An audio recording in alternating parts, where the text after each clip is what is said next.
हाँ जी बच्चे, सो ਆਪਾਂ स्टार्ट करते हैं। अपना ਅੱਜ ਦਾ टॉपिक आ ड्रेनेज ऑफ पंजाब। ठीक आ, मतलब जे ਅਸੀਂ ਇਹਨੂੰ ਪੰਜਾਬੀ 'ਚ ਸਮਝਣ ਦੀ ਕੋਸ਼ਿਸ਼ ਕਰੀਏ ਤਾਂ ਪੰਜਾਬ ਦਾ ਜਲ ਤੰਤਰ। ਦੇਖੋ ਇਹ ਤਾਂ ਗੱਲ ਕਲੀਅਰ ਆ ਕਿ ਪੰਜਾਬ 'ਚ ਵਹਿਣ ਵਾਲੀਆਂ 5 ਨਦੀਆਂ ਅਸੀਂ ਜਦੋਂ ਆਪਣਾ ਇੰਡੀਆ ਦਾ ਡਰੇਨੇਜ ਪੜ੍ਹਿਆ ਸੀ ਤਾਂ ਉੱਥੇ ਵੀ ਪੜ੍ਹੀਆਂ। ਠੀਕ ਆ, ਜਿਵੇਂ ਸਪੋਜ਼ ਕਿ ਅਸੀਂ ਜੇ ਗੱਲ ਕਰੀਏ ਸਿੰਧੂ ਨਦੀ ਦੀ ਇੰਡਸ ਨਦੀ ਹੋ ਗਈ, ਉਸ ਤੋਂ ਬਾਅਦ ਜੇਹਲਮ ਚਨਾਬ ਹੋ ਗਈ, ਉਸ ਤੋਂ ਬਾਅਦ ਰਾਵੀ, ਬਿਆਸ ਅਤੇ ਸਤਲੁਜ। ਠੀਕ ਆ, ਅਸੀਂ ਇਹਨਾਂ ਨੂੰ ਪੜ੍ਹਿਆ ਸੀਗਾ ਕਿ ਇਹਨਾਂ 'ਚੋਂ 2 ਦਰਿਆ ਤਾਂ ਜਿਹੜੇ ਆ ਐਂਟੀਸੀਡੈਂਟ ਰਿਵਰਸ ਨੇ, ਬਾਕੀ ਜਿਹੜੇ ਤੇ ਨਾਲੇ ਉਹ ਟਰਾਂਸਬਾਉਂਡਰੀ ਰਿਵਰਸ ਨੇ। ਟਰਾਂਸਬਾਉਂਡਰੀ ਰਿਵਰਸ ਦਾ ਮਤਲਬ ਜਿਹੜੇ ਹੱਦਾਂ ਸਰਹੱਦਾਂ ਪਾਰ ਕਰਕੇ ਦੂਜੇ ਦੇਸ਼ 'ਚ ਕਰੋਸ ਕਰ ਜਾਣ। 1-2 ਦਰਿਆ ਵਿੱਚੋਂ ਇਹੋ ਜਿਹੇ ਸੀਗੇ ਜਿਹੜੇ ਸਿਰਫ ਵਿਦਿਨ ਇੰਡੀਆ ਹੀ ਰਹਿ ਜਾਂਦੇ ਆ। ਅੱਜ ਅਸੀਂ ਉਸੇ ਡਰੇਨੇਜ ਨੂੰ ਪੰਜਾਬ ਦੇ ਕੰਟੈਕਸਟ ਤੋਂ ਦੇਖਣਾ ਹੈ। ਜਦੋਂ ਅਸੀਂ ਕਿਸੇ ਜਲ ਤੰਤਰ ਨੂੰ ਪੰਜਾਬ ਦੇ ਐਂਗਲ ਤੋਂ ਦੇਖਦੇ ਹਾਂ ਨਾ, ਤਾਂ ਫਿਰ ਪੰਜਾਬ ਦੇ ਇਸ਼ੂਜ਼ ਵੀ ਸਾਹਮਣੇ ਆ ਜਾਂਦੇ ਆ। 2022 ਦਾ ਸਾਲ ਜੇ ਤੁਸੀਂ ਦੇਖਿਆ ਹੋਵੇ, ਭਾਖੜਾ ਬਿਆਸ ਮੈਨੇਜਮੈਂਟ ਬੋਰਡ ਇੱਕ ਇਸ਼ੂ ਅਤੇ SYL ਹਰ ਪਲ ਦਾ ਇਸ਼ੂ। ਠੀਕ ਆ, ਇਹਨੂੰ ਕਦੀ ਕੋਈ ਲੀਡਰ ਕਹਿ ਦਿੰਦਾ ਜੀ ਮੈਂ ਮਤਲਬ ਕਿ ਮੇਰੀ ਲਾਸ਼ ਦੇ ਉੱਪਰ ਦੀ ਜਾ ਕੇ SYL ਦਾ ਪਾਣੀ ਲੰਘੂਗਾ, ਉਹੀ ਪਹਿਲਾਂ ਪਤਾ ਲੱਗਦਾ ਹੈ ਕਿ ਕਰੋੜਾਂ ਦੇ ਚੈੱਕ ਲੈ ਚੁੱਕੇ ਆ ਦੂਜੀ ਸਟੇਟ ਤੋਂ ਕਿ ਬਈ ਇਹਦਾ ਕੰਮ ਸ਼ੁਰੂ ਕਰਾਓ। ਠੀਕ ਆ, ਸੋ ਮਸਲੇ ਤਾਂ ਇਹੀ ਆ। ਫਿਰ ਇੱਕ ਆ ਕੇ ਵਾਟਰ ਟਰਮੀਨੇਸ਼ਨ ਐਕਟ ਪਾਸ ਕਰਕੇ ਕਹਿੰਦਾ ਜੀ ਮੈਂ ਪੰਜਾਬ ਦੀ ਬੂੰਦ ਨਹੀਂ ਜਾਣ ਦੇਣੀ। ਬਾਅਦ 'ਚ ਪਤਾ ਲੱਗਦਾ ਕਿ ਜਦੋਂ ਕਪੂਰੀ ਦੇ ਵਿੱਚ ਪਹਿਲੀ ਵਾਰੀ ਟੱਕ ਲੱਗਿਆ ਸੀਗਾ ਪੰਜਾਬ ਵਾਲੀ ਸਾਈਡ ਤੋਂ SYL ਨੂੰ ਬਣਾਉਣ ਵਾਸਤੇ, ਠੀਕ ਆ, ਤਾਂ ਉਹ ਟੱਕ ਮਾਰਨ 'ਚ ਤੁਸੀਂ ਸਭ ਤੋਂ ਮੂਹਰੇ ਸੀਗੇ। ਸੋ ਪੋਲੀਟੀਕਲ ਲੀਡਰਸ ਇਸ ਤਰੀਕੇ ਦੇ ਪੋਲੀਟੀਕਲ ਸਟੰਟ ਕਰਦੇ ਚੰਗੇ ਵੀ ਲੱਗਦੇ ਆ, ਨਹੀਂ ਤਾਂ ਤੁਹਾਨੂੰ ਬੋਰ ਕਰ ਦੇਣਗੇ। ਪਰ ਗੱਲ ਉਹਨਾਂ ਦੇ ਸਟੰਟ ਕਰਨ ਦੀ ਨਹੀਂ, ਉਹਨਾਂ ਦੇ ਮਗਰ ਦੀ ਜੋ ਰਿਐਲਿਟੀ ਆ ਉਹਨੂੰ ਸਮਝਣ ਦੀ। ਕਿਉਂਕਿ ਅਸੀਂ ਅਕਸਰ ਇੱਕ ਗੱਲ ਕਰਦੇ ਹਾਂ ਕਿ ਪਾਣੀ ਜਿਹੜਾ ਹੈ ਨਾ, ਉਹਦੇ 'ਤੇ ਕਿਸੇ ਦਾ ਬਹੁਤਾ ਕੰਟਰੋਲ ਹੈ ਨਹੀਂ। ਜੇ ਕਰਾਂਗੇ ਤਾਂ ਅਸੀਂ ਆਪਣੀ ਈਕੋਸਿਸਟਮ ਨੂੰ ਬਰਬਾਦ ਕਰ ਦਾਂਗੇ। ਰਾਈਪੇਰੀਅਨ ਲਾਅ, ਚੱਲਦੇ ਹੋਏ ਪਾਣੀ ਦੇ ਨਿਯਮ ਜਿਹੜੇ ਆ ਬਹੁਤ ਕੁਛ ਤੈਅ ਕਰਦੇ ਆ। ਜਿੱਥੋਂ ਪਾਣੀ ਚੱਲ ਕੇ ਆਇਆ ਉਹ ਹਾਈ ਰਾਈਪੇਰੀਅਨ ਸਟੇਟ ਆ, ਜਿੱਧਰ ਨੂੰ ਪਾਣੀ ਨੇ ਚੱਲ ਕੇ ਜਾਣਾ ਉਹ ਲੋ ਰਾਈਪੇਰੀਅਨ ਸਟੇਟ ਆ। ਪਾਕਿਸਤਾਨ ਦੇ ਕੰਟੈਕਸਟ 'ਚ ਅਸੀਂ ਹਾਈ ਰਾਈਪੇਰੀਅਨ ਆ, ਪਰ ਰੱਬ ਨਾ ਕਰੇ ਪਾਕਿਸਤਾਨ ਦੀ ਚਾਈਨਾ ਨਾਲ ਦੋਸਤੀ ਹੋਵੇ, ਚਾਈਨਾ ਦੇ ਕੰਟੈਕਸਟ 'ਚ ਅਸੀਂ ਲੋ ਰਾਈਪੇਰੀਅਨ। ਇਹ ਨਾ ਹੋਵੇ ਕਿ ਜੋ ਸਲੂਕ ਅਸੀਂ ਪਾਕਿਸਤਾਨ ਨਾਲ ਕਰੀਏ ਉਹੀ ਸਲੂਕ ਚਾਈਨਾ ਸਾਡੇ ਨਾਲ ਕਰੇ। ਸੋ ਬੜੇ ਇਸ਼ੂਜ਼ ਹੁੰਦੇ ਆ ਜਦੋਂ ਇੱਕ ਨੈਸ਼ਨਲ ਲੈਵਲ ਦੀ ਗੌਰਮੈਂਟ, ਕੇਂਦਰ ਦੀ ਸਰਕਾਰ ਨੂੰ ਕਿਸੇ ਮੁੱਦੇ ਨੂੰ ਦੇਖਣਾ ਪੈਂਦਾ ਹੈ ਨਾ। ਸਾਡੇ ਵਾਸਤੇ ਕਿਸੇ 'ਤੇ ਇਹ ਆਰੋਪ ਲਾਉਣਾ ਬਹੁਤ ਸੌਖਾ ਹੈ ਕਿ ਸਾਡੀ ਵੱਖਰੀ ਆਈਡੈਂਟੀਟੀ ਕਰਕੇ ਸਾਡੇ 'ਤੇ ਹਮਲਾ ਕਰ ਦਿੰਦੇ ਆ ਸੈਂਟਰ ਸਰਕਾਰ, ਬਿਕੋਜ਼ ਅਸੀਂ ਦੂਜੇ ਪਾਸੇ ਦੀ ਸਮਝ ਨੂੰ ਸ਼ਾਇਦ ਕਈ ਵਾਰੀ ਸਮਝਣ 'ਚ ਅਧੂਰੇ ਰਹਿ ਜਾਂਦੇ ਹਾਂ। ਠੀਕ ਆ, ਪੜ੍ਹਾਈ ਲਿਖਾਈ ਸਾਨੂੰ ਇਹੀ ਤਾਂ ਦੱਸਦੀ ਆ ਕਿ ਹਾਂ ਦੂਜੇ ਵਾਲੇ ਬੰਦੇ ਨੂੰ ਕਸੂਰਵਾਰ ਠਹਿਰਾਓ, ਨੋ ਡਾਊਟ ਇਹ ਨਹੀਂ ਕਿ ਉਹ ਕਸੂਰਵਾਰ ਨਹੀਂ ਹੋ ਸਕਦਾ, ਪਰ ਹਰ ਚੀਜ਼ ਦੀ ਪੂਰੀ ਸਮਝ ਰੱਖਣ ਤੋਂ ਬਾਅਦ। ਅਤੇ ਪਹਿਲਾਂ ਤਾਂ ਅਸੀਂ ਇਹ ਦੇਖੀਏ ਕਿ ਅਸੀਂ ਇਹ ਦਰਿਆ ਜਿਹੜੇ ਪੜ੍ਹਾਂਗੇ ਅੱਜ, ਇੰਡਸ ਤੋਂ ਲੈ ਕੇ ਸਾਡੇ ਜਿੰਨੇ ਵੀ 5 ਮੁੱਖ ਦਰਿਆ ਨੇ, ਜਿਨ੍ਹਾਂ 'ਚੋਂ ਇਸ ਟਾਈਮ ਪੰਜਾਬ ਸਿਰਫ 2.5 ਦਾ ਵਾਰਸ ਆ, ਜਿਹਦੇ 'ਚ ਪੰਜਾਬ 'ਚੋਂ ਲੰਘਣ ਵਾਲਾ ਬਿਆਸ ਹੋ ਗਿਆ, ਸਤਲੁਜ ਹੋ ਗਿਆ ਅਤੇ ਅੱਧੀ ਰਾਵੀ ਹੋ ਗਈ। ਉਸ ਤੋਂ ਉੱਪਰਲੇ ਦਰਿਆ ਜਿਹੜੇ ਆ ਉਹ ਪੰਜਾਬ ਛੱਡੋ ਇੰਡੀਆ ਦੇ ਕੰਟਰੋਲ 'ਚ ਵੀ ਹੈ ਨਹੀਂ। ਅਤੇ ਜਦੋਂ ਇਹਨਾਂ ਦੇ ਕੋਲੋਂ ਇੰਡੀਆ ਦਾ ਕੰਟਰੋਲ ਖੋਇਆ ਗਿਆ, ਉਸ ਟਾਈਮ ਮਧਿਅਸਥਤਾ ਵਰਲਡ ਬੈਂਕ ਨੇ ਉਦੋਂ ਕੀਤੀ ਜਦੋਂ ਵਰਲਡ ਬੈਂਕ ਦੇ ਨਾਮ ਨਾਲ ਨਹੀਂ, international bank for reconstruction and development IBRD ਦੇ ਨਾਮ ਨਾਲ ਜਾਣਿਆ ਜਾਂਦਾ ਸੀ। ਸੋ ਇੰਡਸ ਵਾਟਰ ਸਮਝੌਤਾ, ਜਿਹਨੂੰ ਅਸੀਂ ਸਿੰਧੂ ਜਲ ਸਮਝੌਤਾ ਕਹਿ ਦਿੰਦੇ ਹਾਂ, ਇੰਡਸ ਵਾਟਰ ਟ੍ਰੀਟੀ ਕਹਿ ਦਿੰਦੇ ਹਾਂ, ਉਹਦਾ ਵੀ ਜ਼ਿਕਰ ਵਿੱਚ ਆਊਗਾ। ਜਦੋਂ ਦਰਿਆਵਾਂ ਦਾ ਜ਼ਿਕਰ ਆਊਗਾ ਤਾਂ ਦਰਿਆਵਾਂ ਦੇ ਬਣੇ ਹੋਏ ਡੈਮਾਂ ਦਾ ਜ਼ਿਕਰ ਆਊਗਾ, ਅਤੇ ਉਹਨਾਂ ਡੈਮਾਂ ਕਰਕੇ ਪਏ ਹੋਏ ਕਲੇਸ਼ਾਂ ਦਾ ਜ਼ਿਕਰ ਆਊਗਾ, ਅਤੇ ਉਹਨਾਂ ਕਲੇਸ਼ਾਂ ਨੂੰ ਨਿਪਟਾਰਨ ਵਾਸਤੇ ਹੋ ਰਹੇ ਸਮਝੌਤਿਆਂ ਦਾ ਜ਼ਿਕਰ ਆਊਗਾ। 24-25 ਜਨਵਰੀ 2023 ਦਾ ਵੀ ਜ਼ਿਕਰ ਆਊਗਾ, ਜਦੋਂ ਪੰਜਾਬ ਵਾਲਿਆਂ ਨੇ ਭਾਰਤ ਵਾਲਿਆਂ ਨੇ ਪਾਕਿਸਤਾਨ ਨੂੰ ਲਿਖਤਾ ਕਿ ਅਸੀਂ ਇੰਡਸ ਵਾਟਰ ਟ੍ਰੀਟੀ ਜਿਹੜੀ ਆ ਉਹਨੂੰ ਰੀਨੈਗੋਸ਼ੀਏਟ ਕਰਨਾ ਹੈ ਨਵੇਂ ਸਿਰਿਓਂ, ਅਸੀਂ ਉਹਦੇ 'ਤੇ ਤੁਹਾਡੇ ਨਾਲ ਗੱਲਬਾਤ ਕਰਨਾ ਚਾਹੁੰਦੇ ਹਾਂ। ਸਾਡੇ 'ਤੇ ਆਪਣੀਆਂ ਸਟੇਟਾਂ 'ਚ ਕਲੇਸ਼ ਪਿਆ ਹੋਇਆ ਹੈ। ਸੋ ਪਾਕਿਸਤਾਨ ਨੇ ਇਹਦੇ ਕੰਟੈਕਸਟ 'ਚ IBRD ਜਿਹੜਾ ਹੁਣ ਵਰਲਡ ਬੈਂਕ ਦੇ ਨਾਮ ਨਾਲ ਮਸ਼ਹੂਰ ਆ, ਉਹਨੂੰ ਕਹਿਤਾ ਕਿ ਸਾਨੂੰ ਤੰਗ ਕਰਦੇ ਆ। ਠੀਕ ਆ, ਅਤੇ ਇੱਕ ਕੇਸ ਅੰਤਰਰਾਸ਼ਟਰੀ ਪੱਧਰ 'ਤੇ ਇੱਕ ਨਿਆਂਪਾਲਿਕਾ ਅਦਾਲਤ ਆ, ਇੰਟਰਨੈਸ਼ਨਲ ਕੋਰਟ ਆਫ ਜਸਟਿਸ, ਉੱਥੇ ਪਾਤਾ। ਵਰਲਡ ਬੈਂਕ ਨੇ ਬੜਾ ਚਿਰ ਇਹਨਾਂ ਨੂੰ ਸਮਝਾਇਆ ਪਾਕਿਸਤਾਨ ਨੂੰ ਕਿ ਬਈ ਤੁਸੀਂ ਇੰਟਰਨੈਸ਼ਨਲ ਕੋਰਟ ਆਫ ਜਸਟਿਸ 'ਚ ਨਾ ਜਾਓ, ਕਿਉਂਕਿ ਅਸੀਂ ਸਮਝੌਤਾ ਕਰਾਇਆ ਸੀ, ਅਸੀਂ ਦੇਖਦੇ ਹਾਂ। ਜਦੋਂ ਭਾਰਤ ਨੇ 2023 ਦੇ ਜਨਵਰੀ ਦੇ ਮਹੀਨੇ 'ਚ ਪਾਕਿਸਤਾਨ ਨੂੰ ਨੋਟਿਸ ਕੱਢਤਾ ਕਿ ਅਸੀਂ ਰੀਨੈਗੋਸ਼ੀਏਟ ਕਰਨਾ ਹੈ। ਫਿਰ ਵਰਲਡ ਬੈਂਕ ਕਹਿੰਦਾ ਕਿ ਜਦੋਂ ਇਹ ਨਵੇਂ ਸਿਰੇ ਤੋਂ ਆਪਸੀ ਸਮਝੌਤੇ ਕਰਨ ਨੂੰ ਤਿਆਰ ਆ, ਸਾਡੇ ਤੱਕ ਗੱਲ ਪਹੁੰਚਾਈ ਨਹੀਂ। ਫਿਰ ਪਾਕਿਸਤਾਨ ਵੀ ਜਿੱਥੇ ਜਾਂਦਾ ਜਾਣ ਦਿਓ, ਅਸੀਂ ਕਿਉਂ ਹੁੰਦੇ ਆ ਰੋਕਣ ਵਾਲੇ। ਫਿਰ ਉਹਨਾਂ ਨੇ ਪਾਕਿਸਤਾਨ ਨੂੰ ਵੀ ਅਲਾਓ ਕਰਤਾ ਕਿ ਤੁਸੀਂ ਇੰਟਰਨੈਸ਼ਨਲ ਕੋਰਟ ਆਫ ਜਸਟਿਸ 'ਚ ਆਪਣਾ ਮਸਲਾ ਲੈ ਜਾਓ। ਭਾਰਤ ਉਹਦੇ ਤੇ ਇਤਰਾਜ਼ ਦਰਜ ਕਰਾ ਰਿਹਾ ਹੈ। ਪਾਣੀਆਂ ਨੂੰ ਲੈ ਕੇ ਜਿਹੜੀ ਅਸੀਂ ਅੱਜ ਲੈਕਚਰ ਪੜ੍ਹਨਾ ਹੈ, ਇਹ ਉਹਦਾ ਕਰੰਟ ਸਟੇਟਸ ਆ ਕਿ ਇਸ ਟਾਈਮ 2023 'ਚ ਪਾਣੀ ਖਤਰੇ 'ਚ ਨੇ। ਸੋ ਆਪਾਂ ਉਸ ਖਤਰੇ ਤੱਕ ਪਾਣੀ ਪਹੁੰਚੇ ਕਿਵੇਂ ਆ, ਇੱਥੋਂ ਤੱਕ ਲੈ ਕੇ ਆਉਣੀ ਆ ਆਪਾਂ ਅੱਜ ਦੀ ਸਟੋਰੀ। ਬਹੁਤ ਇੰਪੋਰਟੈਂਟ ਟੌਪਿਕ ਆ ਤੇ ਬੜੀ ਬਰੀਕੀ ਨਾਲ ਸਮਝਿਓ। ਜੇ ਮੈਂ ਮੇਨ ਨਦੀਆਂ ਦੀ ਗੱਲ ਕਰਾਂ, ਸਤਲੁਜ, ਬਿਆਸ ਤੇ ਰਾਵੀ, ਇਹ ਤਾਂ ਤਕਰੀਬਨ ਇਸ ਟਾਈਮ ਭਾਰਤ ਦੇ ਕੰਟਰੋਲ 'ਚ ਨੇ। ਜੇ ਅਸੀਂ ਇੰਡਸ ਵਾਟਰ ਟ੍ਰੀਟੀ ਨੂੰ ਸਮਝੀਏ, ਜਿਹੜੀ ਕਿ ਅੱਗੇ ਜਾ ਕੇ ਸਮਝਾਂਗੇ ਵੀ, ਜੇਹਲਮ, ਚਨਾਬ, ਇੰਡਸ, ਇਹਨਾਂ ਦਾ ਜਿਹੜਾ ਰਿਵਰ ਸਿਸਟਮ ਆ ਉਹ ਪਾਕਿਸਤਾਨ ਕੋਲ ਆ, ਠੀਕ ਆ। ਵੈਸੇ ਵੀ ਜੇ ਤੁਸੀਂ ਪੰਜਾਬ ਦੇ ਲੈਕਚਰਸ ਨੂੰ ਬਹੁਤ ਥੋਰੋਲੀ ਲਾਇਆ ਹੈ ਤਾਂ 1850 'ਚ ਜਦੋਂ ਪੰਜਾਬ ਤੇ ਮਹਾਰਾਜਾ ਰਣਜੀਤ ਸਿੰਘ ਦੇ ਰਾਜ ਤੇ ਅੰਗਰੇਜ਼ ਕਬਜ਼ਾ ਕਰਦੇ ਆ ਤੇ ਬਹੁਤ ਸਾਰੇ ਰਣਜੀਤ ਸਿੰਘ ਦੇ ਸੈਨਿਕਾਂ ਨੂੰ ਸੈਟਲ ਕਰਨ ਵਾਸਤੇ, ਅਦਰਵਾਈਜ਼ ਉਹ ਬਗਾਵਤ ਕਰ ਸਕਦੇ ਸੀਗੇ, ਪੰਜਾਬ ਦੇ ਵਿੱਚ ਕਲੋਨੀਆਂ ਦਾ ਨਿਰਮਾਣ ਕਰਦੇ ਅੰਗਰੇਜ਼, ਜਿਹਨੂੰ ਅਸੀਂ ਪੰਜਾਬ ਕਲੋਨੀਜ਼ ਕਹਿੰਦੇ ਆ। ਪਿੱਛੇ ਜੇ PPSC ਨੇ ਕੋਆਪਰੇਟਿਵ ਦਾ ਪੇਪਰ ਲਿਆ ਸੀ, ਉਸ ਤੋਂ ਪਹਿਲਾਂ ਨੈਬ ਦਾ ਪੇਪਰ ਲਿਆ ਸੀ। ਕਲੋਨੀਆਂ ਦੇ ਵਿੱਚੋਂ ਸਿੱਧੇ ਸਵਾਲ ਪੁੱਛੇ ਹੋਏ ਸੀਗੇ ਕਿ ਫਲਾਣੀ ਕਲੋਨੀ ਦੇ ਉਹ ਕਿਹੜੀ ਕਲੋਨੀ ਸੀ ਜਿਹਨੂੰ ਪੁਰਾਣੇ ਵੇਲੇ 'ਚ ਅਲੈਗਜ਼ੈਂਡਰ ਨੇ ਵਸਾਇਆ ਸੀਗਾ। ਸੋ ਇਹੋ ਜਿਹੇ ਕਈ ਸਵਾਲ PPSC ਪੇਪਰਾਂ 'ਚ ਪੁੱਛਦਾ ਰਹਿੰਦਾ ਹੈ ਕਿ ਅੰਗਰੇਜ਼ਾਂ ਦੀ ਵਸਾਈ ਕਿਹੜੀ ਕਲੋਨੀ 'ਚ ਹਾਰਸ ਬਰੀਡਿੰਗ ਦਾ ਕਨਸੈਪਟ ਸ਼ੁਰੂ ਹੋਇਆ ਸੀ। ਇਹ ਸਾਰਾ ਮੈਂ ਪੰਜਾਬ ਦੀਆਂ ਕਲੋਨੀਆਂ ਦਾ ਇਤਿਹਾਸ ਪੜ੍ਹਾਇਆ ਹੈ। ਪੰਜਾਬ ਦੀਆਂ ਨਹਿਰਾਂ ਦਾ ਇੱਕ ਇਤਿਹਾਸ ਵੀ ਆ। ਅਪਰ ਬਰੀ ਕਨਾਲ, ਟ੍ਰਿਪਲ ਕਨਾਲ ਸਿਸਟਮ ਕੀ ਚੀਜ਼ ਆ, ਕਿਹੜੀਆਂ 3 ਨਹਿਰਾਂ ਨੂੰ ਅੰਗਰੇਜ਼ਾਂ ਨੇ 1905 'ਚ ਬਣਾਇਆ ਸੀਗਾ ਤੇ ਉਹ ਕਾਮਯਾਬ ਪ੍ਰੋਜੈਕਟ ਰਿਹਾ। ਇਸੇ ਕਰਕੇ ਹੀ ਤਾਂ ਮੈਂ ਹਮੇਸ਼ਾ ਇੱਕ ਗੱਲ ਕਹਿੰਦਾ ਕਿ ਜੇ ਅੰਗਰੇਜ਼ ਪੰਜਾਬ 'ਚ ਕਲੋਨੀਆਂ ਨਾ ਬਣਾਉਂਦੇ ਤਾਂ ਪੰਜਾਬ ਨੂੰ ਗ੍ਰੀਨ ਰੈਵੋਲੂਸ਼ਨ ਵਾਸਤੇ ਚੁਣਿਆ ਨਾ ਜਾਂਦਾ। ਕਈ ਵਾਰੀ ਤਾਂ ਸਮਝ ਹੀ ਨਹੀਂ ਆਉਂਦੀ ਕਿ ਸਾਡੇ ਨਾਲ ਮਤਰਾਇਆਂ ਵਾਲਾ ਵਿਵਹਾਰ ਕੇਂਦਰ ਨੇ ਕਰ ਕਦੋਂ ਲਿਆ, ਠੀਕ ਆ। ਗ੍ਰੀਨ ਰੈਵੋਲੂਸ਼ਨ ਸਾਨੂੰ ਮਿਲ ਗਈ, ਭਾਖੜਾ ਪ੍ਰੋਜੈਕਟ ਸਾਨੂੰ ਮਿਲ ਗਿਆ, ਠੀਕ ਆ।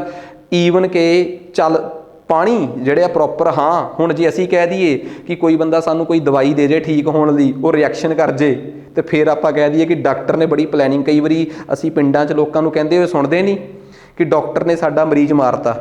ਉਹ ਜਿਹੜੇ ਇਹ ਕੇਸ ਅਸੀਂ ਸੁਣਦੇ ਹਾਂ, ਇਹਨਾਂ 'ਚੋਂ ਸ਼ਾਇਦ 40 ਤੋਂ 50% 'ਚ ਡਾਕਟਰ ਦੀ ਗਲਤੀ ਵੀ ਹੋਊਗੀ, ਪਰ 50% ਇੱਕ ਹਾਈਪੋਥੈਸਿਸ ਕ੍ਰੀਏਟ ਕੀਤਾ ਜਾਂਦਾ ਹੈ, ਠੀਕ ਆ।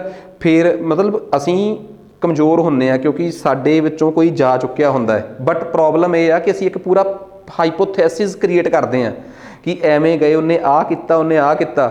ਈਵਨ ਕਿ ਅਸੀਂ ਬੜੀਆਂ ਮੈਡੀਕਲ ਟਰਮਾਂ ਦਾ ਜਿਨ੍ਹਾਂ ਨਾਲ ਸਾਡੇ ਦਾ ਲਾਗਾ ਤਾਗਾ ਵੀ ਨਹੀਂ ਹੁੰਦਾ ਸੀ, ਉਹ ਸਾਰੀਆਂ ਯੂਜ਼ ਕਰਕੇ ਫਿਰ ਇੱਕ ਸਟੋਰੀ ਘੜਦੇ ਹਾਂ ਤਾਂ ਕਿ ਅਗਲੇ ਬੰਦੇ ਨੂੰ ਸੁਣਾਉਣ 'ਚ ਲੱਗੇ ਕਿ ਵਾਕਈ ਅਸੀਂ ਐਕਸਪਲੋਇਟ ਹੋਏ ਹਾਂ।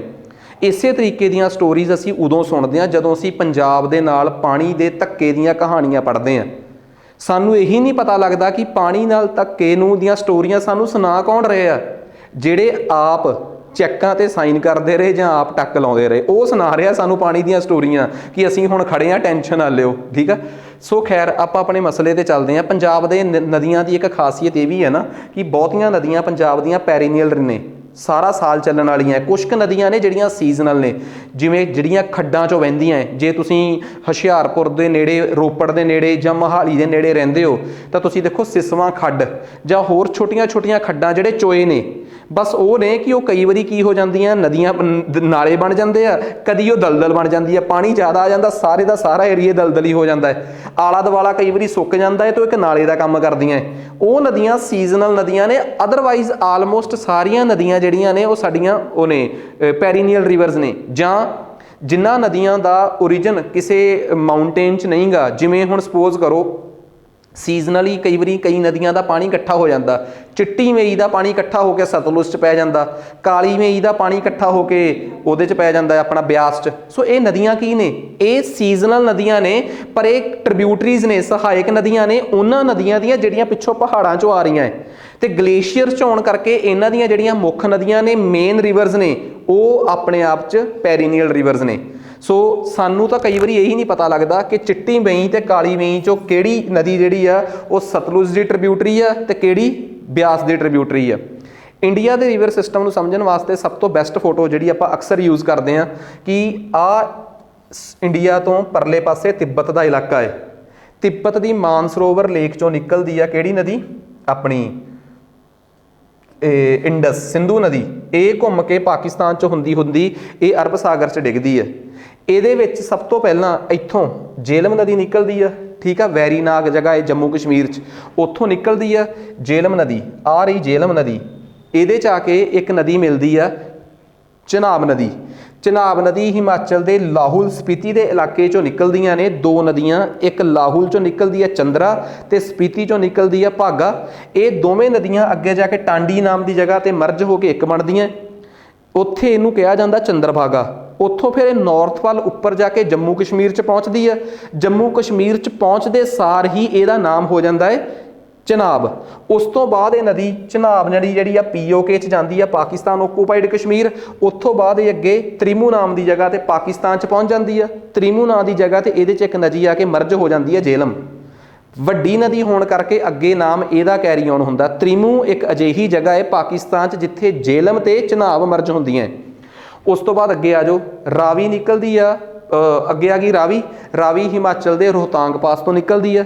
ਇਹ ਰਾਵੀ ਜਿਹੜੀ ਆ ਇਹ ਪੰਜਾਬ ਦੇ ਵਿੱਚ ਐਂਟਰ ਕਰਦੀ ਆ, ਫਿਰ ਪਠਾਨਕੋਟ ਵਗੈਰਾ ਤੋਂ ਹੁੰਦੀ ਹੋਈ ਇਹ ਗੁਰਦਾਸਪੁਰ, ਪਠਾਨਕੋਟ, ਅੰਮ੍ਰਿਤਸਰ ਨੂੰ ਕ੍ਰਾਸ ਕਰਦੀ ਹੋਈ ਨਦੀ ਜਿਹੜੀ ਆ ਇਹ ਪਾਕਿਸਤਾਨ ਦੇ ਰੰਗਪੁਰ ਨਾਮ ਦੀ ਜਗ੍ਹਾ ਤੇ ਚਨਾਬ ਚ ਮਰਜ ਹੋ ਜਾਂਦੀ ਆ।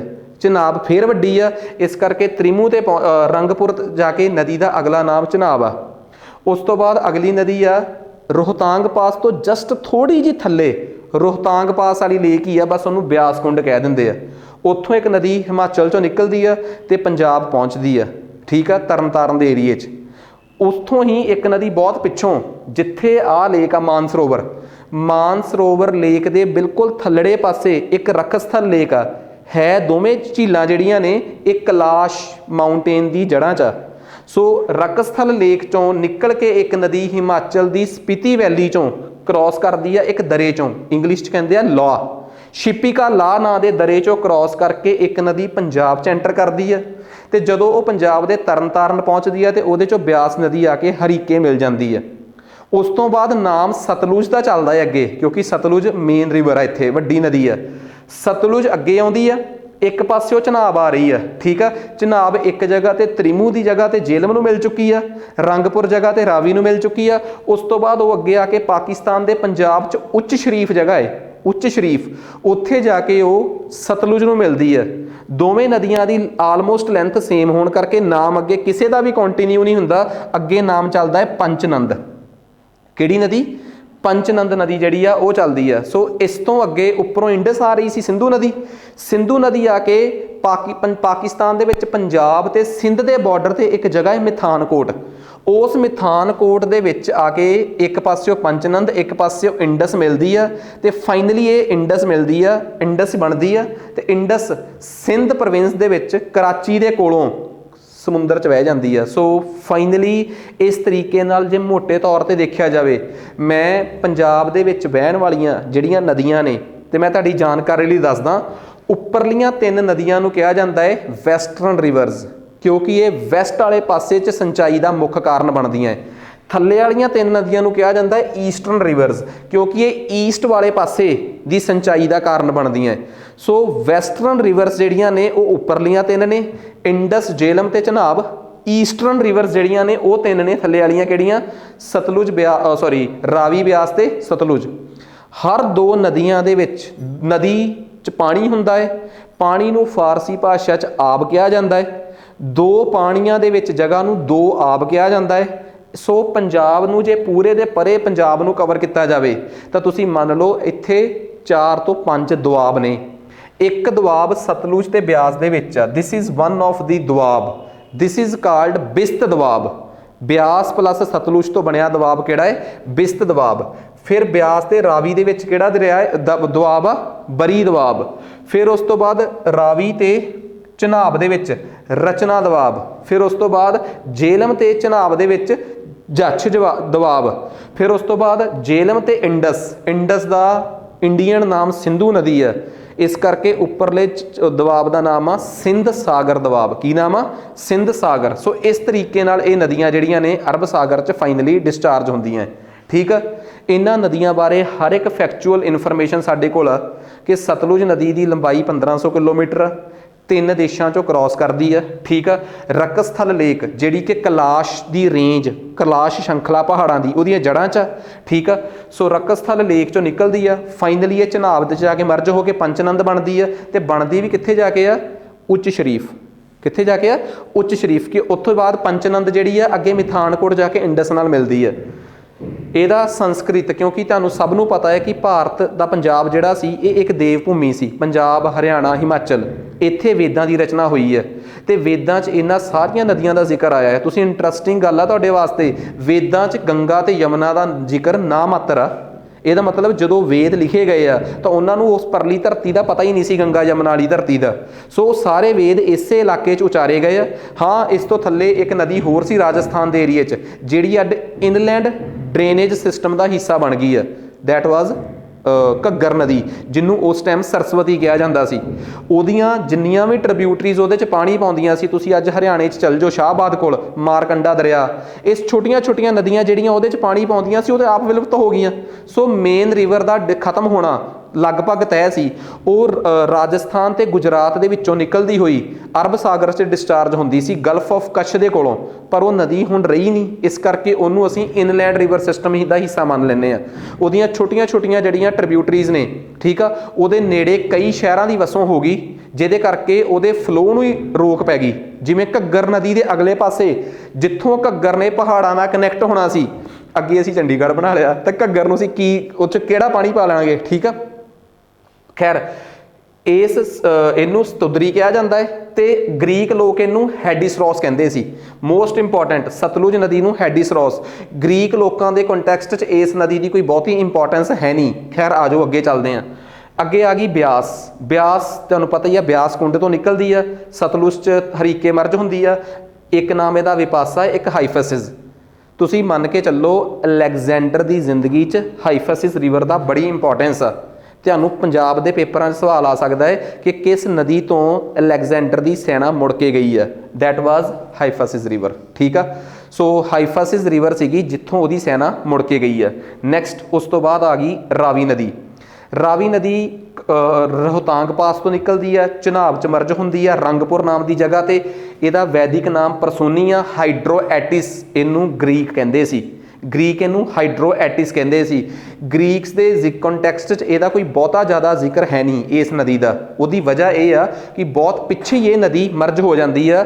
ਜਿਸ ਜਗ੍ਹਾ ਤੋਂ ਗ੍ਰੀਕ ਆ ਰਹੇ ਸੀ, ਉਹ ਪੰਜਾਬ ਦੇ ਪਲੇਨਸ 'ਚੋਂ ਕ੍ਰਾਸ ਕਰਕੇ ਅੱਗੇ ਜਾਣਾ ਸੀ ਉਹਨਾਂ ਨੇ ਚੰਦਰਗੁਪਤ ਨਾਲ ਲੜਨ। ਸੋ ਉਹਨਾਂ ਦੇ ਰਾਹ 'ਚ ਇਸ ਨਦੀ ਦਾ ਕੋਈ ਬਹੁਤਾ ਬੋਲਬਾਲਾ ਹੈ ਹੀ ਨਹੀਂ। ਸੋ ਇਸ ਕਰਕੇ ਇਸ ਨਦੀ ਦਾ ਕਿਤੇ ਜ਼ਿਕਰ ਨਹੀਂ।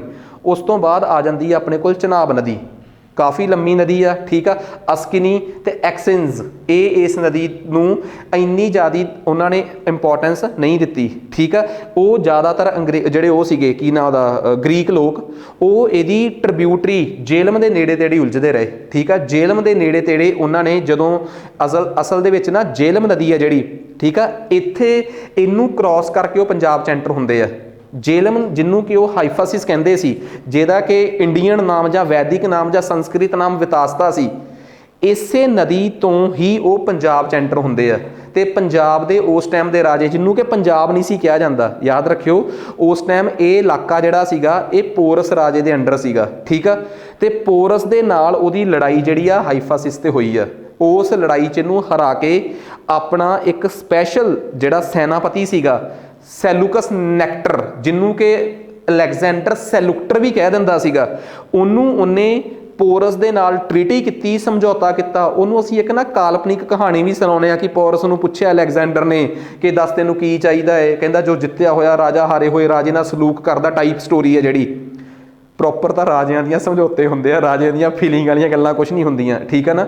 ਇਹ ਤਾਂ ਲੋਕਾਂ ਨੂੰ ਸੁਣਾਉਣ ਨੂੰ ਰਹਿ ਜਾਂਦੀਆਂ। ਸੋ ਸੈਲੂਕਟਰ ਨੇ ਬਕਾਇਦਾ ਇਸੇ ਲੜਾਈ ਦੇ ਦੌਰਾਨ, ਉਹਦਾ ਅਲੈਗਜ਼ੈਂਡਰ ਦਾ ਬੜਾ ਪਿਆਰਾ ਘੋੜਾ ਸੀ ਬਿਊਕਾਫੈਲਾ, ਉਹ ਮਰ ਗਿਆ ਸੀ ਜੇਹਲਮ ਨਦੀ ਦੇ ਕੰਢੇ ਤੇ। ਉਸੇ ਵਾਸਤੇ ਹੀ ਉਹਨੇ ਸ਼ਹਿਰ ਵਸਾਇਆ ਸੀਗਾ, ਬਿਊਕਾਫੈਲਾ ਸ਼ਹਿਰ ਜਿਹੜਾ ਹੈ ਪਾਕਿਸਤਾਨ 'ਚ ਅੱਜ ਵੀ। ਫਿਰ ਉੱਥੋਂ ਅੱਗੇ ਜਦੋਂ ਉਹ ਬਿਆਸ ਦਰਿਆ ਕੋਲ ਪਹੁੰਚਦਾ ਹੈ, ਤੇ ਬਿਆਸ ਦਰਿਆ ਕੋਲ ਪਹੁੰਚ ਕੇ ਉਹਦੀ ਜਿਹੜੀ ਸੈਨਾ ਸੀ, ਕਹਿੰਦੇ ਆ ਹੋਮ ਸਿਕਨੈਸ ਦਾ ਸ਼ਿਕਾਰ ਹੋ ਜਾਂਦੀ ਹੈ। ਉੱਥੋਂ ਫਿਰ ਉਹ ਵਾਪਸ ਜਾਂਦਾ ਹੈ ਤੇ ਬੇਬੀਲੋਨ ਦੀ ਨਾਮ ਦੀ ਜਗ੍ਹਾ ਸੀ ਇਰਾਕ 'ਚ, ਉੱਥੇ ਉਹਦੀ ਮੌਤ ਹੋ ਜਾਂਦੀ ਆ ਤੇ ਅੱਗੇ ਦੇਸ਼ ਆਉਂਦਾ ਇਜਿਪਟ, ਉਹਦੇ ਅਲੈਗਜ਼ੈਂਡਰੀਆ ਨਾਮ ਦੇ ਸ਼ਹਿਰ 'ਚ ਉਹਨੂੰ ਦਫਨਾਇਆ ਜਾਂਦਾ ਹੈ। ਇਹ ਅਲੈਗਜ਼ੈਂਡਰ ਦੀ ਛੋਟੀ ਜਿਹੀ ਕਹਾਣੀ ਸੀ। ਸੈਲੁਕਟਰ ਜਿਹੜਾ ਸੀਗਾ ਉਹ ਅੱਗੇ ਜਾ ਕੇ ਉਹਨਾਂ ਸਮਿਆਂ 'ਚ ਭਾਰਤ 'ਤੇ ਜਿਹੜਾ ਕੰਟਰੋਲ ਸੀਗਾ ਉਹ ਤਖਤਾ ਪਲਟ ਹੋ ਰਿਹਾ ਸੀ। ਜੇ ਤੁਸੀਂ ਉਹਨਾਂ ਸਮਿਆਂ ਦੇ ਵਿੱਚ ਨਾ ਗ੍ਰੀਕ ਹਮਲਾਵਰ ਜਦੋਂ ਭਾਰਤ 'ਚ ਆਏ ਆ, ਜਿਨ੍ਹਾਂ ਨੇ ਇਹ ਨਾਮ ਦਿੱਤੇ ਆ, ਉਹਨਾਂ ਸਮਿਆਂ ਦੇ ਵੇਲੇ ਦੀ ਜੇ ਤੁਸੀਂ ਮੇਰੇ ਤੋਂ ਏਨਸ਼ੈਂਟ ਹਿਸਟਰੀ ਪੜ੍ਹੋਗੇ ਜਾਂ ਪੜ੍ਹੀ ਹੋਵੇ ਤਾਂ ਤੁਹਾਨੂੰ ਇੱਕ ਗੱਲ ਸਮਝ ਆਊਗੀ ਕਿ ਉਹਨਾਂ ਸਮਿਆਂ 'ਚ ਭਾਰਤ 'ਚ ਇੱਕ ਵੰਸ਼ ਖਤਮ ਹੋ ਰਿਹਾ ਸੀ, ਨੰਦਾ ਵੰਸ਼, ਤੇ ਨਵਾਂ ਵੰਸ਼ ਪੈਦਾ ਹੋ ਰਿਹਾ ਸੀ, ਮੌਰਿਅਨ ਵੰਸ਼। ਤੇ ਮੌਰਿਅਨ ਵੰਸ਼ ਦਾ ਪਹਿਲਾ ਰਾਜਾ ਚੰਦਰਗੁਪਤ ਮੌਰਿਆ ਉਹਨਾਂ ਸਮਿਆਂ 'ਚ ਭਾਰਤ ਦਾ ਰਾਜਾ ਬਣ ਰਿਹਾ ਸੀ, ਜਿਹੜੇ ਸਮੇਂ 'ਚ ਅਲੈਗਜ਼ੈਂਡਰ ਆ ਕੇ ਜਾ ਰਿਹਾ ਸੀ। 325 BC ਦਾ ਟਾਈਮ ਲਾਈਨ ਆ ਉਹ, ਮਤਲਬ ਜਿਹੜੀ ਆ 2022 ਵਾਲੀ ਸਦੀ ਆ ਜਾਂ 23 ਵਾਲੀ ਸਦੀ ਆ, ਇਹ ਤੋਂ ਵੀ 325 ਸਾਲ ਪਹਿਲਾਂ ਅਪਰੋਕਸੀਮੇਟਲੀ। ਜੇ ਤੁਸੀਂ ਮੈਨੂੰ ਕਹੋ ਕਿ ਆ 2025 ਚੱਲ ਰਿਹਾ ਹੋਵੇ ਹੁਣ ਤੇ 325 ਸਾਲ BC ਦਾ ਕੀ ਮਤਲਬ ਆ, ਤਾਂ ਤੁਸੀਂ ਮੰਨ ਲਓ 25 25 50, ਠੀਕ ਆ, ਮਤਲਬ ਗਾਣਾ ਨਹੀਂਗਾ ਕੋਈ ਇਹ, ਮਤਲਬ 50 ਸਾਲ ਤਾਂ ਇਹ ਹੋ ਗਏ, 2000 ਸਾਲ ਆਹ ਵਾਲੇ ਹੋ ਗਏ ਤੇ 300 ਸਾਲ ਮਗਰਲੇ, ਤਕਰੀਬਨ ਅੱਜ ਤੋਂ 2350 ਸਾਲ ਪਹਿਲਾਂ ਦੀ ਗੱਲ ਹੋਵੇ। ਸੋ ਉਹਨਾਂ ਸਮਿਆਂ 'ਚ ਅਲੈਗਜ਼ੈਂਡਰ ਆ ਕੇ ਵਾਪਸ ਜਾ ਰਿਹਾ ਸੀ, ਨੰਦਾ ਵੰਸ਼ ਖਤਮ ਹੋ ਰਿਹਾ ਸੀ ਭਾਰਤ ਦਾ, ਭਾਰਤ 'ਚ ਉਹਦਾ ਮੌਰੀਅਨਸ ਦਾ ਰਾਜ ਆ ਰਿਹਾ ਸੀ। ਅਲੈਗਜ਼ੈਂਡਰ ਭਾਰਤ 'ਚ ਆਪਣੇ ਇੱਕ ਸੈਨਾਪਤੀ ਸੈਲੁਕਟਰ ਨੂੰ ਛੱਡ ਕੇ ਗਿਆ। ਸੈਲੁਕਟਰ ਨੇ ਹੀ ਅੱਗੇ ਫਿਰ ਪੰਜਾਬ ਦੇ ਅੱਧੇ ਹਿੱਸੇ ਤੇ ਕੰਟਰੋਲ ਕੀਤਾ ਤੇ ਚੰਦਰਗੁਪਤ ਮੌਰਿਆ ਨਾਲ ਮੈਟਰੀਮੋਨੀਅਲ ਰਿਲੇਸ਼ਨਸ ਬਣਾਏ। ਆਪਣੀ ਧੀ ਚੰਦਰਗੁਪਤ ਮੌਰਿਆ ਨਾਲ ਵਿਆਹੀ, ਠੀਕ ਆ। ਉਹਦੀ ਕਿਤਾਬ ਜੇ ਆਪਾਂ ਪੜ੍ਹੀਏ ਨਾ ਤਾਂ ਤੁਹਾਨੂੰ ਆ ਸਾਰੀਆਂ ਨਦੀਆਂ ਦਾ ਤਾਂ ਪਤਾ ਲੱਗਦਾ ਹੈ। ਉਹਦੀ ਕਿਤਾਬ ਪੜ੍ਹ ਕੇ ਹੀ ਪਤਾ ਲੱਗਦਾ ਹੈ ਕਿ ਅਲੈਗਜ਼ੈਂਡਰ ਦੀ ਸੈਨਾ ਜਿਹੜੀ ਸੀਗੀ ਉਹਨੂੰ ਹੋਮ ਸਿਕਨੈਸ ਹੋ ਗਈ। ਉਹਦੀ ਕਿਤਾਬ ਪੜ੍ਹ ਕੇ ਹੀ ਪਤਾ ਲੱਗਦਾ ਹੈ ਕਿ ਜੇਲਮ ਤੋਂ ਪਹਿਲਾਂ ਅੰਬੀ ਜਿਹੜਾ ਉੱਪਰਲੇ ਪਾਸੇ ਅਫਗਾਨਿਸਤਾਨ ਦਾ ਰਾਜਾ ਸੀ, ਉਹਦੇ ਨਾਲ ਤੂੰ ਮੈਂ ਕਰਕੇ ਅਲੈਗਜ਼ੈਂਡਰ ਅੱਗੇ ਆਇਆ। ਬਈ ਰਾਹ 'ਚੋਂ ਜਿੱਥੋਂ ਲੰਘੋਗੇ ਉਹਦੇ ਨਾਲ ਤਾਂ ਕਲੇਸ਼ ਕਰੋਗੇ ਯਾਰ, ਕਿਉਂਕਿ ਉੱਥੇ ਲੁੱਟ ਖੋਹ ਤੇ ਕਰੋਗੇ ਤਾਂ ਹੀ ਤੁਹਾਡੇ ਬੰਦੇ ਉੱਥੇ ਫਿੱਟ ਹੋਣਗੇ। ਸੋ ਅੰਬੀ ਤੋਂ ਬਾਅਦ ਪੋਰਸ ਨਾਲ ਕਲੇਸ਼ ਪਿਆ। ਫਿਰ ਪੋਰਸ ਤੋਂ ਬਾਅਦ ਜਿੱਥੋਂ ਇਹਦਾ ਘੋੜਾ ਮਾਰਿਆ ਬੈਕਾਫਿਲਾ ਕਿਹੜੀ ਨਦੀ ਦੇ ਕੰਢੇ, ਇਹ ਕੋਆਪਰੇਟਿਵ ਵਾਲਿਆਂ ਨੇ ਪੇਪਰ 'ਚ ਪੁੱਛਿਆ ਸੀਗਾ। ਸੋ ਉਸ ਤੋਂ ਬਾਅਦ ਇਹ ਸਾਰਾ ਕੁਝ ਕਿੰਨੇ ਲਿਖਿਆ ਹੈ? ਇਹ ਸਭ ਕੁਝ ਸਾਨੂੰ ਸੈਲੁਕਟਰ ਦੀ ਇੱਕ ਬੜਾ ਤਗੜਾ ਰਾਈਟਰ ਆ ਸੈਲੁਕਟਰ ਦਾ, ਮੈਗਨਾਥੀਜ਼। ਉਹ ਅਸਲ ਦੇ ਵਿੱਚ ਭਾਰਤ 'ਚ ਹੀ ਰਿਹਾ, ਸੈਲੁਕਟਰ ਦੇ ਨਾਲ ਹੀ ਰਿਹਾ। ਸੈਲੁਕਟਰ ਨੇ ਜਦੋਂ ਆਪਣੀ ਕੁੜੀ ਦਾ ਵਿਆਹ ਚੰਦਰਗੁਪਤ ਮੌਰਿਆ ਨਾਲ ਕੀਤਾ ਨਾ, ਤੇ ਉਹਨੂੰ ਦਾਸ 'ਚ ਨਾਲ ਹੀ ਤੋਰਤਾ ਕਿ ਜੇ ਮੇਰੀ ਕੁੜੀ ਨੂੰ ਉੱਥੇ ਕੁਝ ਸਮਝ ਨਾ ਆਇਆ, ਠੀਕ ਆ, ਤੇ ਦੱਸਦਾ ਲਈ। ਉਹਨੇ ਫਿਰ ਆਪਣੀ ਇੱਕ ਕਿਤਾਬ ਇੰਡੀਕਾ ਲਿਖੀ ਸੀ। ਉਸ ਇੰਡੀਕਾ ਨਾਮ ਦੀ ਕਿਤਾਬ ਤੋਂ ਹੀ ਸਾਨੂੰ ਪਤਾ ਲੱਗਦਾ ਹੈ ਕਿ ਬਈ ਪੰਜਾਬ ਦੇ ਵਿੱਚ ਆਉਣ ਤੋਂ ਪਹਿਲਾਂ ਜਾਂ ਪੰਜਾਬ 'ਚ ਰਹਿਣ ਦੇ ਦੌਰਾਨ ਅਲੈਗਜ਼ੈਂਡਰ ਨੇ ਕੀ ਕੁਛ ਕੀਤਾ। ਤੇ ਭਾਰਤ ਦੀਆਂ ਨਦੀਆਂ ਦੇ ਗ੍ਰੀਕ ਨਾਮ ਹੋਰ ਸਾਨੂੰ ਕਿਹੜਾ ਸੁਪਨਾ ਆਇਆ, ਨਹੀਂ ਤਾਂ ਸਾਨੂੰ ਕਿੱਥੋਂ ਪਤਾ ਲੱਗਦਾ ਸੀ ਕਿ ਗ੍ਰੀਕ ਸਾਨੂੰ ਪੈਂਟੋਪਟਾਮੀਆ ਕਹਿ ਕੇ ਬੁਲਾਉਂਦੇ ਸੀ। ਸੋ ਇਸ ਕੰਟੈਕਸਟ 'ਚ ਸਭ ਕੁਝ ਇੰਪੋਰਟੈਂਟ ਆ। ਦੇਖੋ ਰੱਟਾ ਇਕੱਲਾ ਨਾ ਮਾਰੋ, ਰੱਟਾ ਤਾਂ ਤੁਹਾਡਾ ਛੋਟੇ ਪੇਪਰਾਂ 'ਚ ਕੰਮ ਆਊਗਾ। ਜਿਹੜੀਆਂ ਗੱਲਾਂ ਵਾਧੂ ਮੈਂ ਸੁਣਾਤੀਆਂ ਇਹ ਤੁਹਾਡੀਆਂ ਕਮਿਸ਼ਨ ਦੇ ਪੇਪਰ 'ਚ ਕੰਮ ਆਉਣੀਆਂ, PPSC 'ਚ। ਨਾਲੇ ਇਹੋ ਜਿਹੇ ਵਨ ਲਾਈਨਰ ਸਵਾਲ ਬੜੇ ਬਣਨਗੇ। ਸੈਲੁਕਟਰ, ਇੰਡੀਕਾ, ਮੈਗਨਾਥੀਜ਼, ਬਿਊਕਾਫੈਲਾ, ਠੀਕ ਆ, ਕਿ ਅੰਬੀ ਕਿੱਥੋਂ ਦਾ ਰਾਜਾ ਸੀਗਾ, ਉਹ ਕਾਬੁਲ ਦਾ ਰਾਜਾ ਸੀਗਾ। ਉਹ ਕਿੱਥੇ ਲੜਾਈ ਹੋਈ, ਪਹਿਲਾਂ ਇੰਡਸ ਤੇ, ਫਿਰ ਉਸ ਤੋਂ ਬਾਅਦ ਪੋਰਸ ਦੇ ਨਾਲ ਜੇਹਲਮ ਕ੍ਰਾਸ ਕਰਕੇ ਲੜਾਈ ਹੁੰਦੀ ਆ। ਫਿਰ ਉਸ ਤੋਂ ਬਾਅਦ ਕਿਹੜੀ ਨਦੀ ਤੋਂ ਉਹ ਵਾਪਸ ਮੁੜਦੇ ਆ, ਬਿਆਸ। ਉਹ ਪੇਪਰ 'ਚ ਇਹ ਥੋੜਾ ਪੁੱਛਣਗੇ ਕਿ ਉਹ ਕਿਹੜੀ ਨਦੀ ਤੋਂ ਮੁੜੇ ਆ, ਬਿਆਸ ਤੋਂ। ਉਹ ਆਪਸ਼ਨਾਂ ਪਾਉਣਗੇ ਹਾਈਡਰੋਐਟਿਸ, ਐਕਸਕਿੰਜ਼, ਹਾਈਡਾਫਸ, ਇਸ ਤਰੀਕੇ ਨਾਲ। ਕਲੀਅਰਲੀ ਸਾਨੂੰ ਪਤਾ ਹੋਣਾ ਚਾਹੀਦਾ ਹੈ ਕਿ ਗ੍ਰੀਕ ਨਾਮ ਕੀ ਆ, ਕਿਉਂਕਿ ਗ੍ਰੀਸ ਮੁੜੇ ਆ ਇੰਡੀਆ 'ਚੋਂ ਵਾਪਸ ਬਿਆਸ ਤੋਂ, ਤਾਂ ਫਿਰ ਉਹ ਬਿਆਸ ਕਿਉਂ ਪਾਉਣਗੇ, ਹਾਈਫਾਸਿਸ ਪਾਉਣਗੇ, ਹਾਈਡਸਫਸ ਪਾਉਣਗੇ, ਹਾਈਡਰੋਐਟਿਸ ਸ਼ਬਦ ਪਾਉਣਗੇ। ਤਾਂ ਸਾਨੂੰ ਉਸ ਐਂਗਲ ਤੋਂ ਪਤਾ ਹੋਣਾ ਚਾਹੀਦਾ ਹੈ। ਖੈਰ, ਇਹ ਨਦੀਆਂ ਦੇ ਉੱਪਰ ਸਭ ਤੋਂ ਵੱਡਾ ਇਸ਼ੂ ਕੀ ਆ ਭਲਾ? ਇਹਨਾਂ ਦੇ ਉੱਪਰ ਬਣੇ ਹਾਈਡਰੋ ਪ੍ਰੋਜੈਕਟਸ ਦਾ। ਉਹਦੀ ਵਜ੍ਹਾ ਕੀ ਆ? ਹੁਣ ਤੁਸੀਂ ਮੈਨੂੰ ਪੁੱਛੋਗੇ ਕਿ ਬਈ ਪੰਜਾਬ ਦੇ ਵਿੱਚ, ਭਾਰਤ 'ਚ ਇਹ ਕਾਟੋ ਕਲੇਸ਼ ਹੈ ਕਿਉਂ ਆ?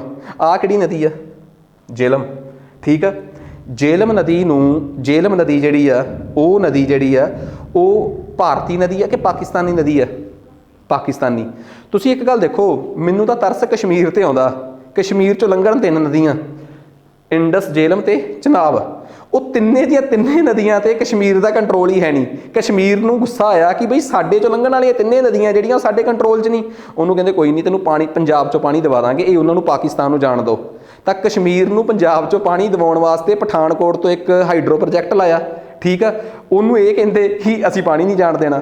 ठीक है। सो पंजाब ਦੇ बड़े डिस्प्यूट ने ਜਿਹੜਾ ਆਪਣਾ ਪੰਜਾਬ ਦੇ ਚੀਫ ਸੈਕਟਰੀ ਆ ਤੇ ਜੰਮੂ ਕਸ਼ਮੀਰ ਦੇ ਚੀਫ ਸੈਕਟਰੀ ਆ ਉਹ ਪਠਾਨਕੋਟ ਜਿਹੜਾ ਥੇਨ ਡੈਮ ਬਣਿਆ ਹੈ ਉੱਥੋਂ ਜਿਹੜੀ ਨਦੀ ਜਿਹੜੀ ਪ੍ਰੋਜੈਕਟ ਜਿਹੜਾ ਪਠਾਨਕੋਟ ਤੋਂ ਜਿਹੜੀ ਕਨਾਲ ਉੱਪਰ ਨੂੰ ਕੱਢੀ ਗਈ ਆ ਉਧਰ ਨੂੰ ਕਸ਼ਮੀਰ ਵੱਲ ਨੂੰ ਉਹਨੂੰ ਲੈ ਕੇ ਡਿਸਪਿਊਟਡ ਆ ਪੰਜਾਬ ਤੇ ਕਸ਼ਮੀਰ 'ਚ ਉਹਦੇ ਪਾਣੀ ਨੂੰ ਲੈ ਕੇ ਕਿੰਨਾ ਪਾਣੀ ਕਸ਼ਮੀਰ ਨੂੰ ਦੇਣਾ ਹੈ ਕਿੰਨਾ ਨਹੀਂ ਦੇਣਾ। ਅਸਲ 'ਚ ਜਦੋਂ ਵੀ ਕਿਤੇ ਕੋਈ ਪਾਣੀ ਦਾ ਡਿਸਪਿਊਟ ਹੁੰਦਾ ਹੈ ਨਾ ਤਾਂ ਕਹਾਣੀ ਬੈਕ ਜਾ ਕੇ ਕਿੱਥੇ ਪਹੁੰਚ ਜਾਂਦੀ ਹੈ 1960 ਦੀ ਟ੍ਰੀਟੀ ਕਿ ਉਦੋਂ ਤੁਸੀਂ ਇਹ ਕਿਹਾ ਸੀ ਕਿ ਤੁਸੀਂ ਆਪਣੀਆਂ ਨਦੀਆਂ ਲੰਘ ਲੈਣ ਦਿਓ ਤੁਹਾਨੂੰ ਪੰਜਾਬ ਤੋਂ ਪਾਣੀ ਦਵਾ ਦਾਂਗੇ। ਕਿੰਨਾ ਦਵਾ ਦਾਂਗੇ ਉਦੋਂ ਕੋਈ ਕਲੀਅਰ ਨਹੀਂ ਹੋਇਆ। ਹੁਣ ਜਿਹੜੇ ਪੰਜਾਬ ਤੋਂ ਪਾਣੀ ਦਵਾਉਣਾ ਸੀ ਉਸ ਪੰਜਾਬ ਦੇ ਦਾਅ ਤਿੰਨ ਟੋਟੇ ਹੋ ਗਏ, ਇੱਕ ਪੰਜਾਬ ਇੱਕ ਹਰਿਆਣਾ ਇੱਕ ਹਿਮਾਚਲ। ਉਹ ਪਾਣੀ ਕਿੱਥੋਂ ਦੇ ਦਊਗਾ? ਜੇ ਦਊਗਾ ਤੇ ਲੌਜੀਕਲੀ ਕਿੰਨਾ ਦਊਗਾ ਕਿਉਂਕਿ ਉਹ ਆਪਣੇ ਹਿੱਸਿਆਂ ਨੂੰ ਵੀ ਤਾਂ ਪਾਣੀ ਵੰਡ ਰਿਹਾ ਹੈ। ਸੋ ਇਹ ਬੜੇ ਇਸ਼ੂਜ਼ ਇੱਥੇ ਕ੍ਰੀਏਟ ਹੋਏ। ਮੈਂ ਇੱਕ ਐਗਜ਼ਾਮਪਲ ਦਿੰਦਾ ਜੇਹਲਮ ਨਦੀ ਦੇ ਨਾ ਇੱਕ ਇੱਥੋਂ ਨਦੀ ਲੰਘਦੀ ਆ ਕਿਸ਼ਨ ਗੰਗਾ, ਇੱਕ ਕਿਸ਼ਨ ਗੰਗਾ ਨਦੀ ਆ ਉਹ ਅੱਗੇ ਜਾ ਕੇ ਨਾ ਆ ਪਾਕਿਸਤਾਨ ਓਕੂਪਾਈਡ ਕਸ਼ਮੀਰ ਆ ਗਿਆ, ਉੱਥੇ ਜਾ ਕੇ ਉਸੇ ਕਿਸ਼ਨ ਗੰਗਾ ਦਾ ਨਾਮ ਹੋ ਜਾਂਦਾ ਨੀਲਮ। ਉਸੇ ਕਿਸ਼ਨ ਗੰਗਾ ਨਦੀ ਦੇ ਉੱਪਰ ਭਾਰਤ ਨੇ ਪ੍ਰੋਜੈਕਟ ਬਣਾ ਲਿਆ ਹਾਈਡਰੋ ਪ੍ਰੋਜੈਕਟ। ਥੋੜੀ ਜੀ ਨਦੀ ਚੋਂ ਨਾ ਹਾਈਡਰੋ ਪ੍ਰੋਜੈਕਟ ਲਈ ਪਾਣੀ ਬਾਹਰ ਕੱਢ ਕੇ ਪ੍ਰੋਜੈਕਟ ਲਾ ਕੇ ਪਾਣੀ ਨੂੰ ਬਾਅਦ ਚ ਨਦੀ ਚ ਪਾਤਾ। ਪਰ ਭਾਰਤ ਇਹਨਾਂ ਨਦੀਆਂ ਦੇ ਪਾਣੀ ਦੇ ਫਲੋ ਨੂੰ ਬਿਨਾਂ ਪੁੱਛੇ ਚੇਂਜ ਨਹੀਂ ਕਰ ਸਕਦਾ। ਭਾਰਤ ਇਹਨਾਂ ਨਦੀਆਂ ਦੇ ਪਾਣੀ ਦੇ ਫਲੋ ਨੂੰ ਪਾਕਿਸਤਾਨ ਤੋਂ ਪੁੱਛੇ ਬਿਨਾਂ ਚੇਂਜ ਨਹੀਂ ਕਰ ਸਕਦਾ। ਭਾਰਤ ਨੇ ਕੀ ਕੀਤਾ ਪਾਕਿਸਤਾਨ ਨੂੰ ਇੰਟੀਮੇਟ ਕਰਤਾ ਤੇ ਬਣਾ ਲਿਆ। ਉਧਰੋਂ ਇਹ ਪਰਮਿਸ਼ਨ ਨਹੀਂ ਆਈ ਕਿ ਹਾਂ ਕਿ ਨਾ ਇਹਨਾਂ ਨੇ ਦੱਬਤੀ ਕਿੱਲੀ।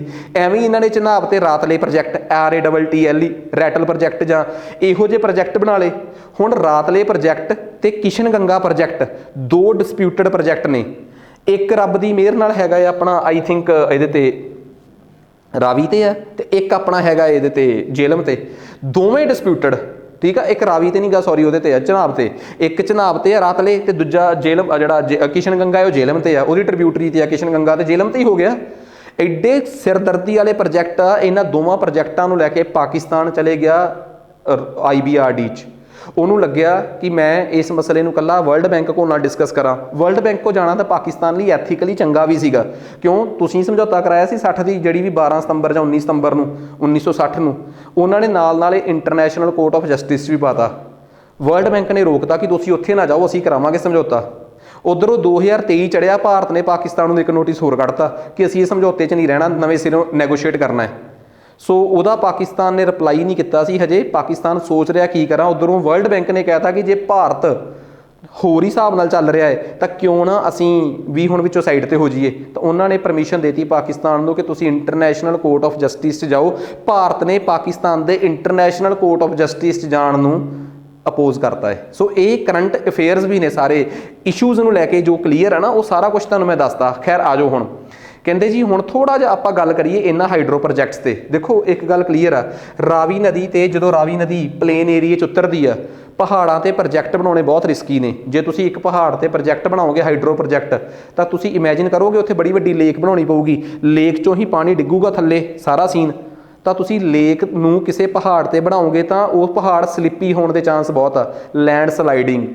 ਠੀਕ ਆ, ਜਿਵੇਂ ਨੂੰ ਆਪਾਂ ਭੂਸਖਲਨ ਕਹਿ ਦਿੰਦੇ ਆ, ਸੋ ਉਹਦੇ ਚਾਂਸ ਬਹੁਤ ਜ਼ਿਆਦਾ ਨੇ। ਸੋ ਇਹੋ ਜਿਹੇ ਰਿਸਕ ਤੋਂ ਬਚਣ ਵਾਸਤੇ ਪਲੇਨ ਏਰੀਏ 'ਚ ਹੀ ਪ੍ਰੋਜੈਕਟ ਬਣਾਏ ਜਾਂਦੇ ਆ। ਸੋ ਪੰਜਾਬ ਦੇ ਮਾਧੋਪੁਰ ਦੇ ਕੋਲ ਇੱਕ ਰਣਜੀਤ ਸਾਗਰ ਜਾਂ ਥੇਨ ਡੈਮ ਬਣਾਇਆ ਗਿਆ ਹੈ। ਠੀਕ ਆ, ਉੱਥੋਂ ਮਾਧੋਪੁਰ ਵਰਕਸ ਸ਼ੁਰੂ ਤੋਂ ਹੀ ਇੱਕ ਨਹਿਰ ਜਿਹੜੀ ਆ ਉਹ ਮੋੜੀ ਜਾਂਦੀ ਆ ਕਸ਼ਮੀਰ ਵੱਲ ਨੂੰ, ਜੰਮੂ ਕਸ਼ਮੀਰ ਨੂੰ। That is disputed head works between Punjab and Kashmir. ਵਜ੍ਹਾ ਪਤਾ ਲੱਗ ਗਈ ਕਿਉਂਕਿ ਇੰਡਸ ਵਾਟਰ ਟ੍ਰੀਟੀ ਦੇ ਮੁਤਾਬਕ ਪੰਜਾਬ ਨੇ ਮਾਧੋਪੁਰ ਵਰਕਸ ਤੋਂ ਆਪਣਾ ਪਾਣੀ ਦੇਣਾ ਸੀ ਕਿਹਨੂੰ? ਕਸ਼ਮੀਰ ਨੂੰ। ਪਰ ਉਹ ਪਾਣੀ ਨੂੰ ਲੈ ਕੇ ਕਿਤੇ ਨਾ ਕਿਤੇ ਵਿਵਾਦ ਆ, ਕਿਉਂਕਿ ਪੰਜਾਬ ਨੇ ਕਿਹਾ ਕਿ 1960 ਤੋਂ ਬਾਅਦ 1966 ਨੂੰ ਤੁਸੀਂ ਕਿਉਂ ਭੁੱਲ ਰਹੇ ਹੋ? 1966 ਦੀ 1 ਨਵੰਬਰ ਨੂੰ ਸਾਡੀ ਰੀਆਰਗਨਾਈਜੇਸ਼ਨ ਹੋਈ ਹੈ ਤੇ ਸਾਡੀ ਰੀਆਰਗਨਾਈਜੇਸ਼ਨ 'ਚ ਸਾਡਾ ਹੀ ਰੌਲਾ ਨਹੀਂ ਨਿਬੜਿਆ ਹਜੇ, ਤੁਹਾਨੂੰ ਪਾਣੀ ਤਾਂ ਅਸੀਂ ਫੇਰ ਦੇਵਾਂਗੇ। ਸੋ ਪੰਜਾਬ ਤੇ ਕਸ਼ਮੀਰ ਦੇ ਚੀਫ ਸੈਕਟਰੀ ਜਦੋਂ ਵੀ ਆਪਸ 'ਚ ਕਿਸੇ ਡਿਸਪਿਊਟ 'ਚ ਬੈਠਣ ਤੇ ਤੁਹਾਨੂੰ ਕਰੰਟ ਅਫੇਅਰ ਪਤਾ ਲੱਗੇ ਤਾਂ ਸਮਝ ਲਓ ਕਿ ਕਿਹੜਾ ਹੈਡ ਵਰਕਸ ਖਬਰਾਂ 'ਚ ਆਊਗਾ ਹੁਣ। ਠੀਕ ਆ, ਤੁਹਾਨੂੰ ਪਤਾ ਲੱਗ ਜਾਣਾ ਚਾਹੀਦਾ ਅੱਗੇ ਆਪਾਂ ਉਸ ਤੋਂ ਕੀ ਲੈਣਾ। ਉਸ ਤੋਂ ਬਾਅਦ ਸ਼ਾਹਪੁਰ ਕੰਡੀ ਡੈਮ ਆ, ਇਹ ਰਾਵੀ ਤੇ ਆ ਗੁਰਦਾਸਪੁਰ 'ਚ ਛੋਟਾ ਜਿਹਾ ਡੈਮ ਆ। ਸ਼ਾਹਪੁਰ ਕੰਡੀ ਇਜ਼ ਡਿਫਰੈਂਟ ਤੇ ਰਣਜੀਤ ਸਾਗਰ ਡਿਫਰੈਂਟ। ਚਮੇਰਾ ਡੈਮ ਆ, ਇਹ ਰਾਜਸਥਾਨ ਦੇ ਵਿੱਚ ਉੱਥੇ ਹਿਮਾਚਲ 'ਚ ਆ ਰਾਵੀ ਤੇ। ਇਹ ਉਹ ਡੈਮ ਨੇ ਜਿਹੜੇ ਆਮ ਕਿਤਾਬਾਂ 'ਚ ਨਹੀਂ ਲਿਖੇ ਪਰ ਪੇਪਰਾਂ ਦੇ ਵਿੱਚ ਜਦੋਂ ਤੁਸੀਂ ਦੇਖਦੇ ਹੋ ਤਾਂ ਇਹ ਡੈਮ ਜਿਹੜੇ ਆ ਪੇਪਰਾਂ 'ਚ ਅਕਸਰ ਆਏ ਹੋਏ ਆ। ਸਤਲੁਜ ਤੇ ਕਈ ਇਹੋ ਜਿਹੇ ਡੈਮ ਆ ਜਿਹੜੇ ਸ਼ਾਇਦ ਤੁਸੀਂ ਇਗਨੋਰ ਕਰ ਦਿਓ। ਅਨੰਦਪੁਰ ਸਾਹਿਬ ਇੰਪੋਰਟੈਂਟ ਨਹੀਂ, ਭਾਖੜਾ ਡੈਮ ਬਹੁਤ ਇੰਪੋਰਟੈਂਟ ਆ। ਇਹਦੇ ਮਗਰ ਜਿਹੜੀ ਝੀਲ ਆ ਉਹਦਾ ਨਾਮ ਗੋਬਿੰਦ ਸਾਗਰ ਝੀਲ ਆ। ਹਿਮਾਚਲ ਦੇ ਵਿੱਚ 2-3 ਡੈਮ ਨੇ ਨਥਪਾ ਚਾਕਰੀ, ਕਰਚਮ ਵਾਂਗਟੂ ਤੇ ਕੋਲ ਡੈਮ। ਆਹ ਤਿੰਨੇ ਡੈਮ ਕਈ ਵਾਰੀ, ਤੇ ਇੱਕ ਆਹ ਵਾਲਾ ਸੁਲੇਮਨਕੀ, ਕੋਲ ਡੈਮ, ਨਫਥਾ ਚਾਕਰੀ ਤੇ ਕਰਚਮ ਵਾਂਗਟੂ, 4 ਡੈਮ ਨੇ ਹਿਮਾਚਲ ਦੇ ਵਿੱਚ ਸਤਲੁਜ ਦਰਿਆ ਤੇ। ਮੋਸਟ ਇੰਪੋਰਟੈਂਟ, ਅਸੀਂ ਇਗਨੋਰ ਕਰ ਜਾਂਦੇ ਹਾਂ। ਉਸ ਤੋਂ ਬਾਅਦ ਆ ਜਾਓ ਬਿਆਸ ਨਦੀ ਤੇ, ਪੌਂਗ ਡੈਮ ਤੇ ਪਾਂਦੋ ਡੈਮ ਤੇ ਦੇਹਰ ਡੈਮ। ਇਹ 3 ਡੈਮ ਜਿਹੜੇ ਆ ਉਹਦੇ ਤੇ ਬਿਆਸ ਨਦੀ ਤੇ। ਉਸ ਤੋਂ ਅੱਗੇ ਆ ਜਾਓ ਚਨਾਬ ਨਦੀ ਤੇ, ਮੋਸਟ ਇੰਪੋਰਟੈਂਟ। ਚਨਾਬ ਨਦੀ ਤੇ ਬਹੁਤੇ ਡੈਮ ਡਿਸਪਿਊਟਡ ਨੇ, ਕਿਉਂ ਚਨਾਬ ਭਾਰਤ ਦੀ ਨਦੀ ਨਹੀਂ ਗੀ, ਇੰਡਸ ਵਾਟਰ ਟ੍ਰੀਟੀ ਦੇ ਅਕੋਰਡਿੰਗ ਪਾਕਿਸਤਾਨ ਦੀ ਆ, ਤੇ ਬਹੁਤੇ ਡੈਮ ਪਾਕਿਸਤਾਨ ਦੀ ਪਰਮਿਸ਼ਨ ਤੋਂ ਬਿਨਾਂ ਬਣੇ ਹੋਣ ਕਰਕੇ ਜਦੋਂ ਇੰਡਸ ਵਾਟਰ ਟ੍ਰੀਟੀ ਹੋਈ ਸੀ ਨਾ 19 ਸਤੰਬਰ 1960 ਨੂੰ ਕਿ 12 ਸਤੰਬਰ 1960 ਨੂੰ, ਅੱਗੇ ਮੈਂ ਤਰੀਕ ਲਿਖੀ ਹੈ, ਜਦੋਂ ਇਹ ਟ੍ਰੀਟੀ ਹੋਈ ਸੀ ਉਸ ਟਾਈਮ ਟ੍ਰੀਟੀ 'ਚ ਕਲੌਜ਼ ਸੀ ਇੱਕ ਕਿ ਹਰ ਸਾਲ ਨਵੰਬਰ ਦੇ ਮਹੀਨੇ 'ਚ, ਫਰਵਰੀ ਨਹੀਂ, ਮੈਂ ਪਹਿਲਾਂ ਫਰਵਰੀ ਬੋਲਤਾ ਸੀ ਇੱਕ ਲੈਕਚਰ 'ਚ, ਨਵੰਬਰ ਦੇ ਮਹੀਨੇ 'ਚ ਭਾਰਤ ਤੇ ਪਾਕਿਸਤਾਨ ਵੱਲੋਂ ਇੱਕ ਵਾਟਰ ਐਕਸਪਰਟ ਬੈਠਿਆ ਕਰੂਗਾ, ਉਹਨੂੰ ਕਿਹਾ ਜਾਊਗਾ ਪਰਮਾਨੈਂਟ ਇੰਡਸ ਕਮਿਸ਼ਨ, ਜਿਹਦੀ ਹਰ ਸਾਲ ਮੀਟਿੰਗ ਹੋਇਆ ਕਰੂਗੀ ਤੇ ਸਾਰੇ ਡਿਸਪਿਊਟ ਉਸੇ ਕਮਿਸ਼ਨ 'ਚ ਹੀ ਰਿਜ਼ੋਲਵ ਕਰ ਲਿਆ ਕਰਨਗੇ। ਜੇ ਪਰਮਾਨੈਂਟ ਇੰਡਸ ਕਮਿਸ਼ਨ ਪੱਕੇ ਤੌਰ ਸਥਾਈ ਸਿੰਧੂ ਕਮਿਸ਼ਨ ਸਮਝੌਤਾ ਨਾ ਕਰ ਸਕਿਆ, ਫਿਰ ਤੁਸੀਂ ਵਰਲਡ ਬੈਂਕ ਕੋਲ ਆਓਗੇ, ਫਿਰ ਵਰਲਡ ਬੈਂਕ ਜੋ ਰਿਕਮੈਂਡ ਕਰੂਗਾ ਉਹ ਕਰੋਗੇ। ਸੋ ਪਰਮਾਨੈਂਟ ਇੰਡਸ ਕਮਿਸ਼ਨ ਜਿਹੜਾ ਹੈ ਉਹ ਵੀ ਇਹਨਾਂ ਮਸਲਿਆਂ ਨੂੰ ਹੱਲ ਨਹੀਂ ਕਰ ਸਕਿਆ। ਉਸ ਤੋਂ ਬਾਅਦ ਡਿਸਪਿਊਟ ਇਹ ਅੱਗੇ ਜਾ ਚੁੱਕੇ ਆ। ਕਿਹੜੇ ਪ੍ਰੋਜੈਕਟ ਦੇ ਡਿਸਪਿਊਟ ਆ? ਸਲਲ, ਬਗਰੀਹਾਰ, ਰਤਲੇ ਤੇ ਕੀਰੂ ਤੇ ਕਵਾਰ। ਆਹ ਤਾਂ 2 ਛੱਡ ਹੀ ਦਿਓ, ਰਤਲੇ, ਬਗਲੀਹਾਰ ਤੇ ਸਲਲ ਬਗਲੀਹਾਰ ਤੇ ਰਤਲੇ, ਇਹਨੂੰ ਰੈਟਲ ਵੀ ਕਹਿ ਦਿੰਦੇ ਆ। ਸੋ ਇਹ project most important project, hydro project ਨੇ ਜਿਹੜੇ ਅੱਜ ਕੱਲ੍ਹ ਕਰੰਟ ਅਫੇਅਰਸ ਨੇ, ਖਬਰਾਂ 'ਚ ਦੇਖੋ। ਹੁਣ ਤੁਸੀਂ ਤਾਂ ਬਹੁਤ ਬਰੀਕੀ 'ਚ ਅਖਬਾਰ ਨਹੀਂ ਪੜ੍ਹ ਸਕਦੇ, ਤੁਹਾਨੂੰ ਤਾਂ ਬਸ ਇੱਥੇ ਮੈਂ ਹੀ ਦੱਸਣਾ ਕਿ ਆਹ ਚੀਜ਼ ਫਲਾਣੀ ਚੀਜ਼ ਧਮਕਾਣੀ ਚੀਜ਼ ਖਬਰਾਂ 'ਚ ਆ ਜੀ, ਇਹਨੂੰ ਰੱਟ ਲਓ, ਠੀਕ ਆ। ਇਸ ਤੋਂ ਬਾਅਦ ਉਰੀ ਮੰਗਲਾ, ਇਹ ਤਾਂ ਨਾ ਪ੍ਰੋਜੈਕਟ ਬਾਹਰ ਚਲੇ ਗਏ। ਫਿਰ ਛੋਟੀਆਂ ਨਦੀਆਂ ਨੇ, ਜਿਵੇਂ ਕਸ਼ਲਿਆ ਡੈਮ ਆ ਹਰਿਆਣੇ 'ਚ, ਇੱਕ ਛੋਟੀ ਜੀ ਟ੍ਰਿਬਿਊਟਰੀ ਆ ਸਤਲੁਜ ਦੀ, ਉਹਦੀ ਆ ਕਸ਼ਲਿਆ, ਉਹਦੇ ਤੇ ਆ। ਦਮਸਲ ਡੈਮ ਹੁਸ਼ਿਆਰਪੁਰ ਦੇ ਵਿੱਚ ਇੱਕ ਛੋਟਾ ਜਿਹਾ ਚੋਆ ਹੈ ਦਮਸਲ, ਉਹਦੇ ਤੇ ਆ। ਸੋ ਇਹ ਕੁਛ ਦਰਿਆ ਨੇ ਜਿਹੜੇ ਕਿ ਸਾਨੂੰ ਪਤਾ ਹੋਣੇ ਚਾਹੀਦੇ ਆ ਕਿ ਪੰਜਾਬ 'ਚ ਕਿਹੜੇ ਹਾਈਡਰੋ ਪ੍ਰੋਜੈਕਟ ਨੇ। ਤੁਸੀਂ ਕਹੋਗੇ ਸਾਨੂੰ ਸਿਰਫ ਪੰਜਾਬ ਦੇ ਹਾਈਡਰੋ ਪ੍ਰੋਜੈਕਟਸ ਨਾਲ ਮਤਲਬ ਆ, ਕਮਿਸ਼ਨ ਦੇ ਪੇਪਰ ਖੋਲ ਕੇ ਦੇਖ ਲਓ, ਤੁਹਾਨੂੰ ਆਪੇ ਪਤਾ ਲੱਗ ਜਾਊਗਾ ਕਿ ਪੇਪਰ 'ਚ ਐਵੇਂ ਦੇ ਸਵਾਲ ਆਇਆ। Consider the following statement, Ratle dam is on river Chenab, ਫਲਾਣਾ is on this, which of the following is are correct. So 1 and 2 only 1 ਐਵੇਂ ਦੇ ਆਪਸ਼ਨਸ। ਖੈਰ ਸਾਨੂੰ ਇਹ ਪਤਾ ਹੋਣਾ ਚਾਹੀਦਾ ਹੈ ਕਿ ਪੰਜਾਬ ਨਾਲ ਸੰਬੰਧਿਤ ਜਿੰਨੀਆਂ ਵੀ ਨਦੀਆਂ ਨੇ ਉਹਨਾਂ ਦੇ ਡੈਮ, ਭਾਵੇਂ ਪੰਜਾਬ 'ਚ ਆ, ਭਾਵੇਂ ਹਿਮਾਚਲ 'ਚ ਆ, ਭਾਵੇਂ ਕਸ਼ਮੀਰ 'ਚ ਆ, ਭਾਵੇਂ ਕਿਤੇ ਵੀ ਆ, ਸਾਨੂੰ ਪਤਾ ਹੋਣ, ਇਹ ਇੰਪੋਰਟੈਂਟ ਆ। ਅਕਸਰ ਡਿਸਪਿਊਟਡ ਹਾਈਡਰੋ ਪ੍ਰੋਜੈਕਟਸ ਤਾਂ ਸਾਨੂੰ ਪਤਾ ਹੋਣੇ ਚਾਹੀਦੇ ਆ। ਜੇ ਅਸੀਂ ਨਦੀਆਂ ਦੀ ਗੱਲ ਕਰੀਏ ਤਾਂ ਪੰਜਾਬ ਦਾ ਸੰਬੰਧ ਮੋਟੇ ਤੌਰ ਤੇ ਇਹਨਾਂ 3 ਨਦੀਆਂ ਨਾਲ ਆ। ਇਹਨਾਂ ਤਿੰਨਾਂ ਦੇ ਵਿੱਚ ਪੈਣ ਵਾਲੀਆਂ ਉਹ ਨਦੀਆਂ ਵੀ ਉਨੀਆਂ ਹੀ ਇੰਪੋਰਟੈਂਟ ਨੇ ਜਿਨ੍ਹਾਂ ਨੂੰ ਅਸੀਂ ਕਈ ਵਾਰੀ ਇਗਨੋਰ ਕਰ ਜਾਂਦੇ ਹਾਂ।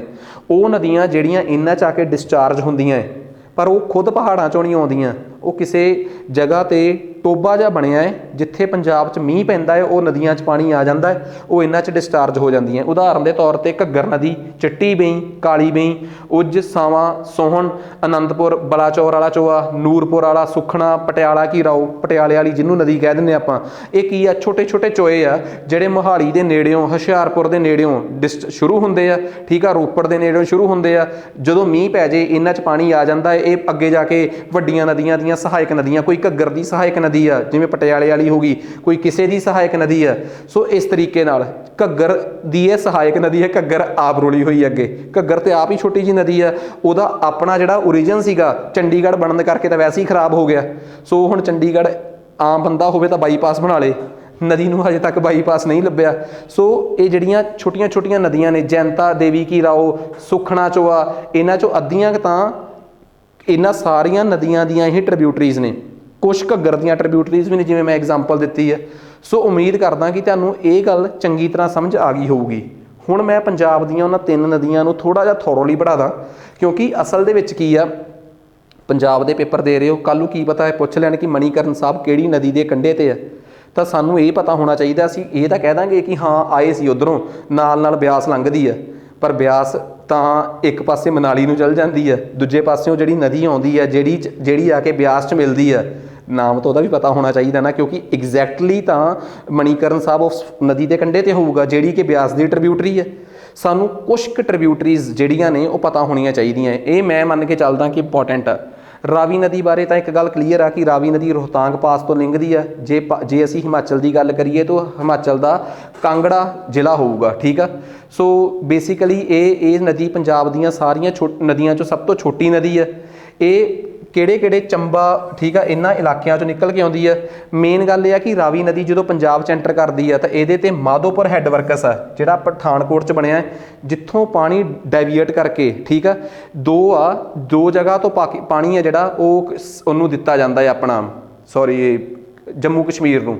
ਇੱਕ ਤਾਂ ਪਾਣੀ ਦਿੱਤਾ ਜਾਂਦਾ ਹੈ ਉਹਨਾਂ ਨੂੰ ਆਪਣਾ ਤੋਂ ਮਾਧੋਪੁਰ ਤੋਂ, ਇੱਕ ਸ਼ਾਹਪੁਰ ਕੰਢੀ ਨੂੰ ਲੈ ਕੇ ਵੀ ਸਾਡਾ ਕਸ਼ਮੀਰ ਨਾਲ ਡਿਸਪਿਊਟ ਚੱਲਦਾ ਹੈ। ਸ਼ਾਹਪੁਰ ਕੰਢੀ ਡੈਮ ਜਿਹੜਾ ਮੈਂ ਤੁਹਾਨੂੰ ਦੱਸਿਆ ਨਾ, ਚੀਫ ਸੈਕਟਰੀਜ਼ ਦਾ ਇਸ਼ੂ, ਮੇਰੇ ਮੂੰਹੋਂ ਮਾਧੋਪੁਰ ਨਿਕਲ ਗਿਆ। ਡਿਸਪਿਊਟ ਤਾਂ ਮਾਧੋਪੁਰ ਵੀ ਹੈ, ਪਰ ਜਿਹੜਾ ਚੀਫ ਸੈਕਟਰੀਜ਼ ਨੂੰ ਲੈ ਕੇ ਪੰਜਾਬ ਦੇ ਚੀਫ ਸੈਕਟਰੀ ਤੇ ਕਸ਼ਮੀਰ ਦੇ ਚੀਫ ਸੈਕਟਰੀ ਮਿਲਦੇ ਆ, ਉਹ ਸ਼ਾਹਪੁਰ ਕੰਢੀ ਡੈਮ ਆ, ਜਿੱਥੇ ਪੰਜਾਬ ਕਿਸੇ ਵੀ ਕਾਰਨ ਕਰਕੇ, ਚਾਹੇ ਉਹ ਸਹੀ ਕਾਰਨ ਹੋਵੇ ਚਾਹੇ ਗਲਤ ਕਾਰਨ ਆ, ਕਸ਼ਮੀਰ ਨੂੰ ਆਪਣਾ ਪਾਣੀ ਨਹੀਂ ਦੇ ਪਾ ਰਿਹਾ, ਠੀਕ ਆ। ਗੁਰਦਾਸਪੁਰ ਦੇ ਵਿੱਚ ਆ ਸ਼ਾਹਪੁਰ ਕੰਢੀ ਡੈਮ। ਪੇਪਰ 'ਚ ਇਹ ਆ ਸਕਦਾ ਕਿ Shahpur Kandi dam recently news 'ਚ it is a disputed project between Punjab and Kashmir, Punjab and Himachal, Punjab and Haryana, ਐਵੇਂ ਦਾ ਕੁਛ ਵੀ ਆਪਸ਼ਨ ਆ ਜੇ ਤਾਂ ਤੁਹਾਨੂੰ ਪਤਾ ਹੋਣਾ ਚਾਹੀਦਾ ਕਿ ਸ਼ਾਹਪੁਰ ਕੰਢੀ ਡੈਮ ਆ ਜਿਹੜਾ ਮੇਨ ਡਿਸਪਿਊਟ ਦਾ ਕਾਰਨ ਆ ਪੰਜਾਬ ਤੇ ਕਸ਼ਮੀਰ 'ਚ। ਖੈਰ ਆ ਜਾਓ। ਸੋ ਆਪਾਂ ਨੂੰ ਪਤਾ ਹੈ ਕਿ ਮਾਧੋਪੁਰ 'ਚ ਉਹ ਪਠਾਨਕੋਟ 'ਚ ਐਂਟਰ ਹੋ ਗਈ, ਫਿਰ ਪਠਾਨਕੋਟ ਤੋਂ ਬਾਅਦ ਗੁਰਦਾਸਪੁਰ ਤੇ ਅੰਮ੍ਰਿਤਸਰ, ਇਹਨਾਂ ਤਿੰਨਾਂ ਜ਼ਿਲ੍ਹਿਆਂ 'ਚੋਂ ਕ੍ਰਾਸ ਕਰਕੇ ਫਿਰ ਉਹ ਇੰਡੀਆ ਤੇ ਪਾਕਿਸਤਾਨ ਦੇ ਵਿੱਚ ਬਾਰਡਰ ਬਣਾਉਂਦੀ ਜਾਂਦੀ ਹੈ। ਸੋ ਜੇ ਤੁਸੀਂ ਰਾਵੀ ਨਦੀ ਨੂੰ ਦੇਖੋ, ਪਾਕਿਸਤਾਨ ਦੇ ਬਾਰਡਰ 'ਤੇ ਜਸਟ ਜਿੱਥੇ ਆਪਣੀ ਲਾਈਨ ਆ, ਠੀਕ ਆ, ਇੰਟਰਨੈਸ਼ਨਲ ਲਾਈਨ ਆ, ਰੈੱਡ ਕਲਿਫ ਲਾਈਨ ਆ, ਉਹ ਤੋਂ ਜਸਟ ਥੋੜ੍ਹੀ ਜਿਹੀ ਪਾਰ ਹੀ ਇਹ ਹੈਗੀ ਆ ਪਾਕਿਸਤਾਨ ਦੇ ਵਿੱਚ। ਇਹ ਘੱਕਰ ਪਿੰਡ ਆ ਪਾਕਿਸਤਾਨ ਦਾ ਮੋਸਟ ਇੰਪੋਰਟੈਂਟ, ਉੱਥੇ ਜਾ ਕੇ ਇਹ ਮਿਰਜ ਹੋ ਜਾਂਦੀ ਆ। ਤੇ ਇੱਕ ਜਗ੍ਹਾ ਹੈ ਭਵਲਪੁਰ, ਜਿਹਨੂੰ ਆਪਾਂ ਰੰਗਪੁਰ ਦਾ ਵੀ ਕਹਿ ਦਿੰਦੇ ਆ, ਮੇਨ ਜਿਹੜਾ ਉੱਥੇ ਸ਼ਹਿਰ ਆ ਰੰਗਪੁਰ ਆ, ਉੱਥੇ ਜਾ ਕੇ ਇਹ ਚਨਾਬ 'ਚ ਮਿਰਜ ਹੋ ਜਾਂਦੀ ਹੈ, ਠੀਕ ਆ। ਜੇ ਮੈਂ ਰਾਵੀ ਨਦੀ ਦੀਆਂ ਟ੍ਰਿਬਿਊਟਰੀਜ਼ ਦੀ ਗੱਲ ਕਰਾਂ ਤਾਂ ਕਸ਼ਮੀਰ ਦੇ ਵਿੱਚ ਜਾਂ ਅੱਜ ਦੇ ਜੰਮੂ ਐਂਡ ਕਸ਼ਮੀਰ ਦੇ ਵਿੱਚ ਇੱਕ ਜਗ੍ਹਾ ਹੈ ਉੱਜ, ਉੱਥੋਂ ਇੱਕ ਛੋਟੀ ਜਿਹੀ ਟ੍ਰਿਬਿਊਟਰੀ ਨਿਕਲਦੀ ਹੈ ਉੱਜ ਰਿਵਰ, ਮੋਸਟ ਇੰਪੋਰਟੈਂਟ। ਉੱਜ ਰਿਵਰ ਇਹਦੀ ਸਭ ਤੋਂ ਇੰਪੋਰਟੈਂਟ ਟ੍ਰਿਬਿਊਟਰੀ ਆ, ਠੀਕ ਆ। ਉਸ ਤੋਂ ਬਿਨਾਂ ਧੰਨਾ ਤੇ ਆ ਇੱਕ ਛੋਟੀਆਂ ਨਦੀਆਂ ਹੈ ਧੰਨਾ, ਠੀਕ ਆ, ਮਾਧੋਪੁਰ ਬਿਆਸ ਲਿੰਕ, ਕਠੂਆ ਫੀਡਰ, ਇਹ ਨੈਚੁਰਲ ਟ੍ਰਿਬਿਊਟਰੀਜ਼ ਨਹੀਂ ਗੀਆਂ, ਇਹਦੇ 'ਚੋਂ ਕਨਾਲਸ ਕੱਢੀਆਂ ਗਈਆਂ ਹੈ। ਸੋ ਸਾਨੂੰ ਪੇਪਰ 'ਚ ਆ ਸਕਦਾ ਹੈ ਕਿ ਮਾਧੋਪੁਰ ਬਿਆਸ, ਕਠੂਆ ਫੀਡਰ ਤੇ ਧੰਨਾ ਫੀਡਰ, ਇਹ ਫੀਡਰ ਜਾਂ ਇਹ ਕਨਾਲਸ, ਫੀਡਰ ਦਾ ਮਤਲਬ ਆ ਕੋਈ ਕਿਸੇ ਨੂੰ ਫੀਡ ਕਰਨ ਵਾਸਤੇ ਕੋਈ ਚੀਜ਼ ਕਿਤੇੋਂ ਕੱਢੀ ਜਾਵੇ। ਸੋ ਇਹ ਫੀਡਰ ਕਨਾਲਸ ਕਿਹਦੇ 'ਚੋਂ ਕੱਢੀਆਂ ਗਈਆਂ ਨੇ? ਰਾਵੀ ਨਦੀ 'ਚੋਂ ਕੱਢੀਆਂ ਗਈਆਂ। ਬਸ ਸਾਨੂੰ ਇੰਨਾ ਕੁ ਪਤਾ ਹੋਣਾ ਚਾਹੀਦਾ ਹੈ। ਇੱਥੇ ਬਣੇ 4 ਪ੍ਰੋਜੈਕਟ, ਮਾਧੋਪੁਰ, ਇੱਕ ਕਠੂਆ ਫੀਡਰ ਹੋ ਗਿਆ, ਇੱਕ ਸ਼ਾਹਪੁਰ ਕੰਢੀ ਹੋ ਗਿਆ, ਕਤਰ ਹੋ ਗਿਆ, ਧੰਨਾ ਬੰਸਤਪੁਰ। ਸੋ ਸ਼ਾਹਪੁਰ ਕੰਢੀ ਜਿਹਨੂੰ ਆਪਾਂ ਕਹਿ ਦਿੰਦੇ ਹਾਂ। ਸੋ ਇਹ ਮੇਨ 4 ਹਾਈਡਰੋ ਪ੍ਰੋਜੈਕਟ ਆ ਜਿਹੜੇ ਇੱਥੇ ਬਣੇ ਆ। ਮੇਨ ਹੈਗਾ ਹੈ ਰਣਜੀਤ ਸਾਗਰ ਡੈਮ, ਜਿਹੜਾ ਕਿ 2001 ਦੇ ਵਿੱਚ ਬਣ ਕੇ ਤਿਆਰ ਹੋਇਆ ਸੀ, ਜਿਹਨੂੰ ਅਪਰੂਵ 20 ਸਾਲ ਪਹਿਲਾਂ ਕੀਤਾ ਸੀਗਾ। ਸੋ ਥੇਨ ਡੈਮ ਕਹਿ ਲਓ, ਉਹਦੇ ਮਗਰ ਬਣੀ ਝੀਲ ਨੂੰ ਰਣਜੀਤ ਸਾਗਰ ਝੀਲ ਕਹਿ ਦਿੰਦੇ ਆ। ਸੋ ਰਣਜੀਤ ਸਾਗਰ ਝੀਲ ਵੀ ਬੜਾ ਇੰਪੋਰਟੈਂਟ ਪ੍ਰੋਜੈਕਟ ਆ। ਸਮਝ ਆ ਗਈ ਗੱਲ। ਇਸ ਤੋਂ ਬਾਅਦ ਅਗਲੀ ਨਦੀ ਆ ਜਾਂਦੀ ਹੈ ਆਪਣੇ ਕੋਲ ਬਿਆਸ, ਠੀਕ ਆ, ਹਿਮਾਚਲ ਪ੍ਰਦੇਸ਼ 'ਚ ਰੋਹਤਾਂਗ ਪਾਸ ਦੇ ਕੋਲੋਂ ਨਿਕਲਦੀ ਆ। ਸੋ 470 ਮੀਟਰ ਦੀ ਲੰਬਾਈ ਆ। ਸੋ ਇਹ ਨਦੀ ਜਿਹੜੀ ਆ, ਇਸ ਨਦੀ ਦਾ ਇਤਿਹਾਸ ਇਹ ਆ ਕਿ ਇਸ ਨਦੀ ਨੂੰ ਕ੍ਰਾਸ ਕਰਨ ਤੋਂ ਅਲੈਗਜ਼ੈਂਡਰ ਦੀ ਸੈਨਾ ਡਰ ਗਈ ਸੀ। ਸੋ ਇਹਦਾ ਥੋੜ੍ਹਾ ਜਿਹਾ ਇਤਿਹਾਸ ਵੀ ਲਿਖਿਆ ਹੈ। ਇਹਨੂੰ ਵਿਪਾਸਾ ਕਿਹਾ ਜਾਂਦਾ ਸੰਸਕ੍ਰਿਤ ਦੇ ਵਿੱਚ, ਇਹ ਇੰਪੋਰਟੈਂਟ ਆ। ਪੰਜਾਬ ਦੇ ਵਿੱਚ ਇਹ ਐਂਟਰ ਹੁੰਦੀ ਆ ਤਲਵਾੜਾ ਦੇ ਕੋਲੋਂ, ਮੋਸਟ ਇੰਪੋਰਟੈਂਟ। ਕਿਸੇ ਨਦੀ ਦੀ ਪੰਜਾਬ 'ਚ ਐਂਟਰੀ, ਕਿਸੇ ਨਦੀ ਦੀ ਪਾਕਿਸਤਾਨ 'ਚ ਐਂਟਰੀ, ਇਹ ਬਹੁਤ ਫੈਕਚੁਅਲੀ ਇੰਪੋਰਟੈਂਟ ਗੱਲਾਂ ਨੇ, ਕਿਉਂਕਿ ਜੇ ਤੁਸੀਂ ਆਹ ਚੀਜ਼ਾਂ ਸਕਿਪ ਕਰਤੀਆਂ ਤਾਂ ਫਸ ਗਏ। ਪੌਂਗ ਡੈਮ, ਪਾਂਦੋ ਡੈਮ, ਕੋਲ ਡੈਮ, ਇਹ ਇਹਦੇ 'ਤੇ ਬਣੇ ਇੰਪੋਰਟੈਂਟ ਡੈਮ ਨੇ ਜਿਹੜੇ ਪੇਪਰ 'ਚ ਆ ਸਕਦੇ ਆ, ਠੀਕ ਆ। ਸੋ ਇਸ ਨਦੀ ਦੀਆਂ ਜੇ ਮੈਂ ਟ੍ਰਿਬਿਊਟਰੀਜ਼ ਦੀ ਗੱਲ ਕਰਾਂ, ਸ਼ੁਕੰਤਰੀ ਇਹ ਹਿਮਾਚਲ 'ਚ ਇਹਦੀ ਟ੍ਰਿਬਿਊਟਰੀ ਆ। ਸੋਹਣ ਤੇ ਕਾਲੀ ਬਈ ਇਹ ਪੰਜਾਬ 'ਚ ਇਹਦੀਆਂ ਟ੍ਰਿਬਿਊਟਰੀਜ਼ ਨੇ। ਪਰਬਤੀ ਇਹ ਹਿਮਾਚਲ 'ਚ ਇਹਦੀ ਉਹ ਟ੍ਰਿਬਿਊਟਰੀ ਹੈ ਜਿਹਦੇ ਕੰਢੇ 'ਤੇ ਮਣੀਕਰਨ ਸਾਹਿਬ ਆ, ਠੀਕ ਆ। ਇੱਕ ਧਾਰਮਿਕ ਸਥਾਨ ਆ, ਪੇਪਰ 'ਚ ਆ ਸਕਦਾ, ਕਿਉਂਕਿ ਆਪਾਂ ਅਕਸਰ ਪੜ੍ਹਦੇ ਹਾਂ ਕਿ ਬਹੁਤ ਸਾਰੇ ਉੱਥੇ ਹੌਟ ਸਪ੍ਰਿੰਗਸ ਨੇ, ਠੀਕ ਆ, ਗਰਮ ਪਾਣੀ ਦੇ ਚਸ਼ਮੇ ਨਿਕਲਦੇ ਉੱਥੇ। ਸੋ ਓਬਵੀਅਸ ਜੀ ਗੱਲ ਆ, ਇੱਕ ਬੜੀ ਇੰਪੋਰਟੈਂਟ ਰਿਲੀਜੀਅਸ ਪਲੇਸ ਆ ਮਣੀਕਰਨ। ਸੋ ਸਾਨੂੰ ਜੇ ਪੇਪਰ 'ਚ ਪੁੱਛਿਆ ਤਾਂ ਅਸੀਂ ਇਹ ਕਰ ਸਕਦੇ ਹਾਂ। ਕਾਲੀ ਬਈ ਬਿਆਸ ਨਦੀ ਨੂੰ ਇਹ ਹੁਸ਼ਿਆਰਪੁਰ ਤੇ ਕਪੂਰਥਲਾ ਕ੍ਰਾਸ ਕਰਨ ਤੋਂ ਬਾਅਦ ਮਿਲਦੀ ਹੈ, ਠੀਕ ਆ। ਕਾਲੀ ਬਈ ਨੂੰ ਲੈ ਕੇ ਤੁਹਾਨੂੰ ਇੱਕ ਗੱਲ ਤਕਰੀਬਨ ਪਤਾ ਹੋਣੀ ਚਾਹੀਦੀ ਆ ਕਿ ਇਹ ਨਦੀ ਜਿਹੜੀ ਆ ਸਿੱਖ ਧਰਮ 'ਚ ਇੱਕ ਬੜਾ ਰਿਲੀਜੀਅਸ ਪਲੇਸ ਹੈ ਇਸ ਨਦੀ ਦਾ, ਠੀਕ ਆ। ਕਾਲੀ ਬਈ ਦਾ, ਚਿੱਟੀ ਬਈ ਦਾ ਨਹੀਂ, ਕਾਲੀ ਬਈ ਦਾ, ਠੀਕ ਆ। ਸੋ ਇਹਦੇ 'ਤੇ ਪੌਂਗ, ਪਾਂਦੋ ਵਰਗੇ ਡੈਮ ਬਣੇ ਹੋਏ ਆ। ਨੈਕਸਟ ਉਸ ਤੋਂ ਤੀਸਰੀ ਨਦੀ ਜਿਹੜੀ ਆ ਉਹ ਆ ਗਈ ਆਪਣੇ ਕੋਲ ਸਤਲੁਜ ਨਦੀ। ਸਤਲੁਜ ਦਰਿਆ ਬਾਰੇ ਮੈਂ ਇੱਕ ਗੱਲ ਦੱਸਦੀ ਆ ਕਿ ਬਈ ਇਹ ਇੱਕ ਪਹਾੜ ਨੂੰ ਹਿਮਾਚਲ 'ਚ ਪਾੜ ਕੇ ਉਹਦੇ 'ਚੋਂ ਲੰਘ ਕੇ ਆਈ ਆ। ਜਿਹੜੀ ਨਦੀ ਕਿਸੇ ਪਹਾੜ ਨੂੰ ਕੱਟ ਕੇ ਆਉਂਦੀ ਆ ਉਸ ਨਦੀ ਨੂੰ ਕਿਹਾ ਜਾਂਦਾ ਹੈ ਐਂਟੀਸੀਡੈਂਟ ਰਿਵਰ। ਕਿਹੜੀ ਰਿਵਰ? ਐਂਟੀਸੀਡੈਂਟ।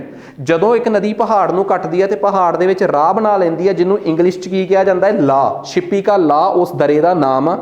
ਇਹ ਤਿੱਬਤ ਦੇ ਰਕਸਥਲ ਝੀਲ 'ਚੋਂ ਨਿਕਲ ਕੇ ਆਈ ਆ, ਫਿਰ ਹਿਮਾਚਲ ਤੇ ਹਿਮਾਚਲ ਤੋਂ ਬਾਅਦ ਪੰਜਾਬ 'ਚ ਇਹਦੀ ਐਂਟਰੀ ਹੁੰਦੀ ਆ। ਠੀਕ ਆ। ਸੋ ਇਸ ਨਦੀ ਦੇ ਜਦੋਂ ਇਹ ਪੰਜਾਬ 'ਚ ਰੋਪੜ ਦੇ ਕੋਲੋਂ ਐਂਟਰੀ ਕਰਦੀ ਆ, ਠੀਕ ਆ, ਉੱਥੇ ਇਹਦੇ ਤੇ ਭਾਖੜਾ ਡੈਮ ਆ। ਸੋ ਨੰਗਲ ਡੈਮ ਥੋੜੀ ਜਿਹੀ ਥੱਲੇ ਜਾ ਕੇ ਬਣਾਇਆ ਗਿਆ ਹੈ। ਅਸਲ ਦੇ ਵਿੱਚ ਜਦੋਂ ਡੈਮ ਬਣ ਰਿਹਾ ਸੀਗਾ ਤਾਂ ਨੰਗਲ ਨੂੰ ਇੱਕ ਨਾ ਸਾਈਡ ਪ੍ਰੋਜੈਕਟ ਦੇ ਤੌਰ ਤੇ ਬਣਾਇਆ ਗਿਆ ਸੀਗਾ, ਕਿਉਂਕਿ ਜਦੋਂ ਇਹ ਡੈਮ ਬਣ ਰਿਹਾ ਸੀ ਨਾ, ਇਸ ਡੈਮ ਨੂੰ ਬੜੀ ਤੇਜ਼ੀ ਨਾਲ ਬਣਾਉਣ ਵਾਸਤੇ ਨੰਗਲ ਤੋਂ ਇਹਦੇ 'ਚ ਸੁਰੰਗਾਂ ਪੱਟੀਆਂ ਗਈਆਂ ਸੀ ਕਿ ਇੱਕ ਪਾਸੇ ਡੈਮ ਦੇ ਬਣਨ ਦਾ ਕੰਮ ਚੱਲੀ ਜਾਵੇ, ਦੂਜੇ ਪਾਸਿਓਂ ਨਾ ਪਾਣੀ ਸਟੋਰ ਕੀਤਾ ਜਾਵੇ। ਠੀਕ ਆ, ਤਾਂ ਕਿ ਇੱਕ ਪਾਸਿਓਂ ਪਾਣੀ ਸਟੋਰੇਜ ਦਾ ਕੰਮ ਚੱਲਦਾ ਜਾਵੇ, ਦੂਜੇ ਪਾਸੇ ਡੈਮ ਬਣਦਾ ਜਾਵੇ। ਸੁਰੰਗਾਂ ਬਣਾ ਕੇ ਉਹਦੇ 'ਚ ਇੱਕ ਪਾਸੇ ਉਹ ਟਰਬਾਈਨਸ ਤੇ ਸਾਰਾ ਕੁਝ ਲਾਉਣ ਦਾ ਕੰਮ ਚੱਲ ਰਿਹਾ ਸੀਗਾ। ਪਰ ਨੰਗਲ ਡੈਮ ਜਿਹੜਾ ਸੀਗਾ ਉੱਥੇ ਇੱਕ ਹਾਦਸਾ ਹੋ ਗਿਆ ਸੀ, ਇੱਕੋ ਦਮ ਉਹਦੇ 'ਚ ਪਾਣੀ ਭਰ ਗਿਆ ਸੀਗਾ। ਇਹ ਗੱਲ 1960s ਦੀ ਆ, ਜਦੋਂ ਪੰਜਾਬ ਦੇ CM ਪ੍ਰਤਾਪ ਸਿੰਘ ਕੈਰੋਂ ਹੁੰਦੇ ਸੀ। ਸੋ ਇੱਕ ਬੜੇ ਬਰੇਵ ਮੁੱਖ ਮੰਤਰੀ ਦੀ ਜੇ ਅਸੀਂ ਗੱਲ ਕਰੀਏ ਤਾਂ ਉਹਨਾਂ ਨੇ ਉਦੋਂ ਕਲੀਅਰ ਕੱਟ ਕਹਿਦਾ ਸੀ ਕਿ ਘਬਰਾਉਣ ਦੀ ਕੋਈ ਲੋੜ ਨਹੀਂ। ਜਦੋਂ ਤੁਹਾਡਾ ਲੀਡਰ ਘਬਰਾਵੇ ਨਾ ਤਾਂ ਬੜੇ ਔਖੇ ਤਰੀਕੇ ਨਾਲ ਭਾਖੜਾ ਪ੍ਰੋਜੈਕਟ ਨੂੰ ਪੂਰਾ ਕੀਤਾ ਗਿਆ ਸੀ। ਭਾਖੜਾ ਜਸਟ ਉੱਪਰ ਆ, ਥੋੜੀ ਜਿਹੀ ਥੱਲੇ ਆਨੰਦਪੁਰ। ਭਾਖੜਾ ਅੱਜ ਦੀ ਹਿਮਾਚਲ ਦੀ ਟੈਰੀਟਰੀ ਆ। ਥੋੜੀ ਜਿਹੀ ਥੱਲੇ ਆ ਕੇ ਨੰਗਲ ਆਨੰਦਪੁਰ ਸਾਹਿਬ ਪੰਜਾਬ 'ਚ ਆ ਜਾਂਦਾ ਹੈ, ਰੋਪੜ ਜ਼ਿਲ੍ਹੇ 'ਚ ਜਾਂ ਰੂਪਨਗਰ ਜ਼ਿਲ੍ਹੇ 'ਚ ਆ ਜਾਂਦਾ ਹੈ। ਇਹਦੀ ਗੱਲ ਕਰੀਏ ਤਾਂ ਇਹਦੀ ਬਿਆਸ ਇਹਦੀ ਟ੍ਰਿਬਿਊਟਰੀ ਕਹਿ ਸਕਦੇ ਹਾਂ, ਕਿਉਂਕਿ ਬਈ ਜਦੋਂ ਦੋ ਨਦੀਆਂ ਦਾ ਆਪਸ 'ਚ ਸੰਗਮ ਹੁੰਦਾ ਹੈ ਤਾਂ ਛੋਟੀ ਨਦੀ ਨੂੰ ਹਮੇਸ਼ਾ ਵੱਡੀ ਨਦੀ ਦੀ ਸਹਾਇਕ ਨਦੀ ਮੰਨ ਲਿਆ ਜਾਂਦਾ ਹੈ। ਕਾਲੀ ਬੇਈ ਬਿਆਸ ਦੀ ਟ੍ਰਿਬਿਊਟਰੀ ਆ ਤੇ ਚਿੱਟੀ ਬੇਈ ਸਤਲੁਜ ਦੀ ਟ੍ਰਿਬਿਊਟਰੀ ਆ। ਠੀਕ ਆ। ਸੋ ਚਿੱਟੀ ਬੇਈ ਇਹਨੂੰ ਮਖੂ ਦੇ ਨੇੜੇ ਫਿਰੋਜ਼ਪੁਰ ਮਿਲਦੀ ਆ। ਮਖੂ ਬੜਾ ਇੰਪੋਰਟੈਂਟ ਰਿਲੀਜੀਅਸ ਪਲੇਸ ਆ, ਜ਼ਰੂਰੀ ਆ।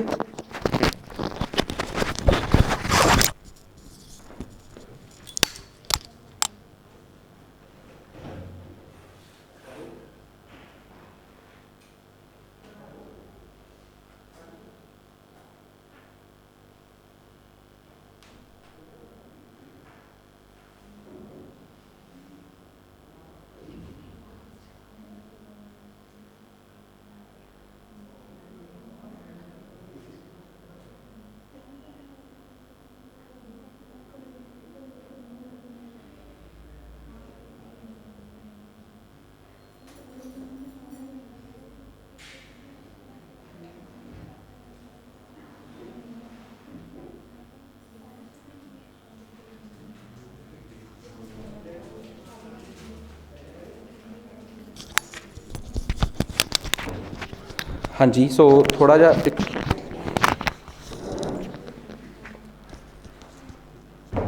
ਹਾਂਜੀ ਬਸ ਪਲੀਜ਼। ਸੋ ਇਸ ਤੋਂ ਬਾਅਦ ਨੈਕਸਟ ਆਪਣੇ ਕੋਲ ਅੱਗੇ ਆ ਜਾਂਦੀ ਹੈ ਘੱਗਰ ਨਦੀ।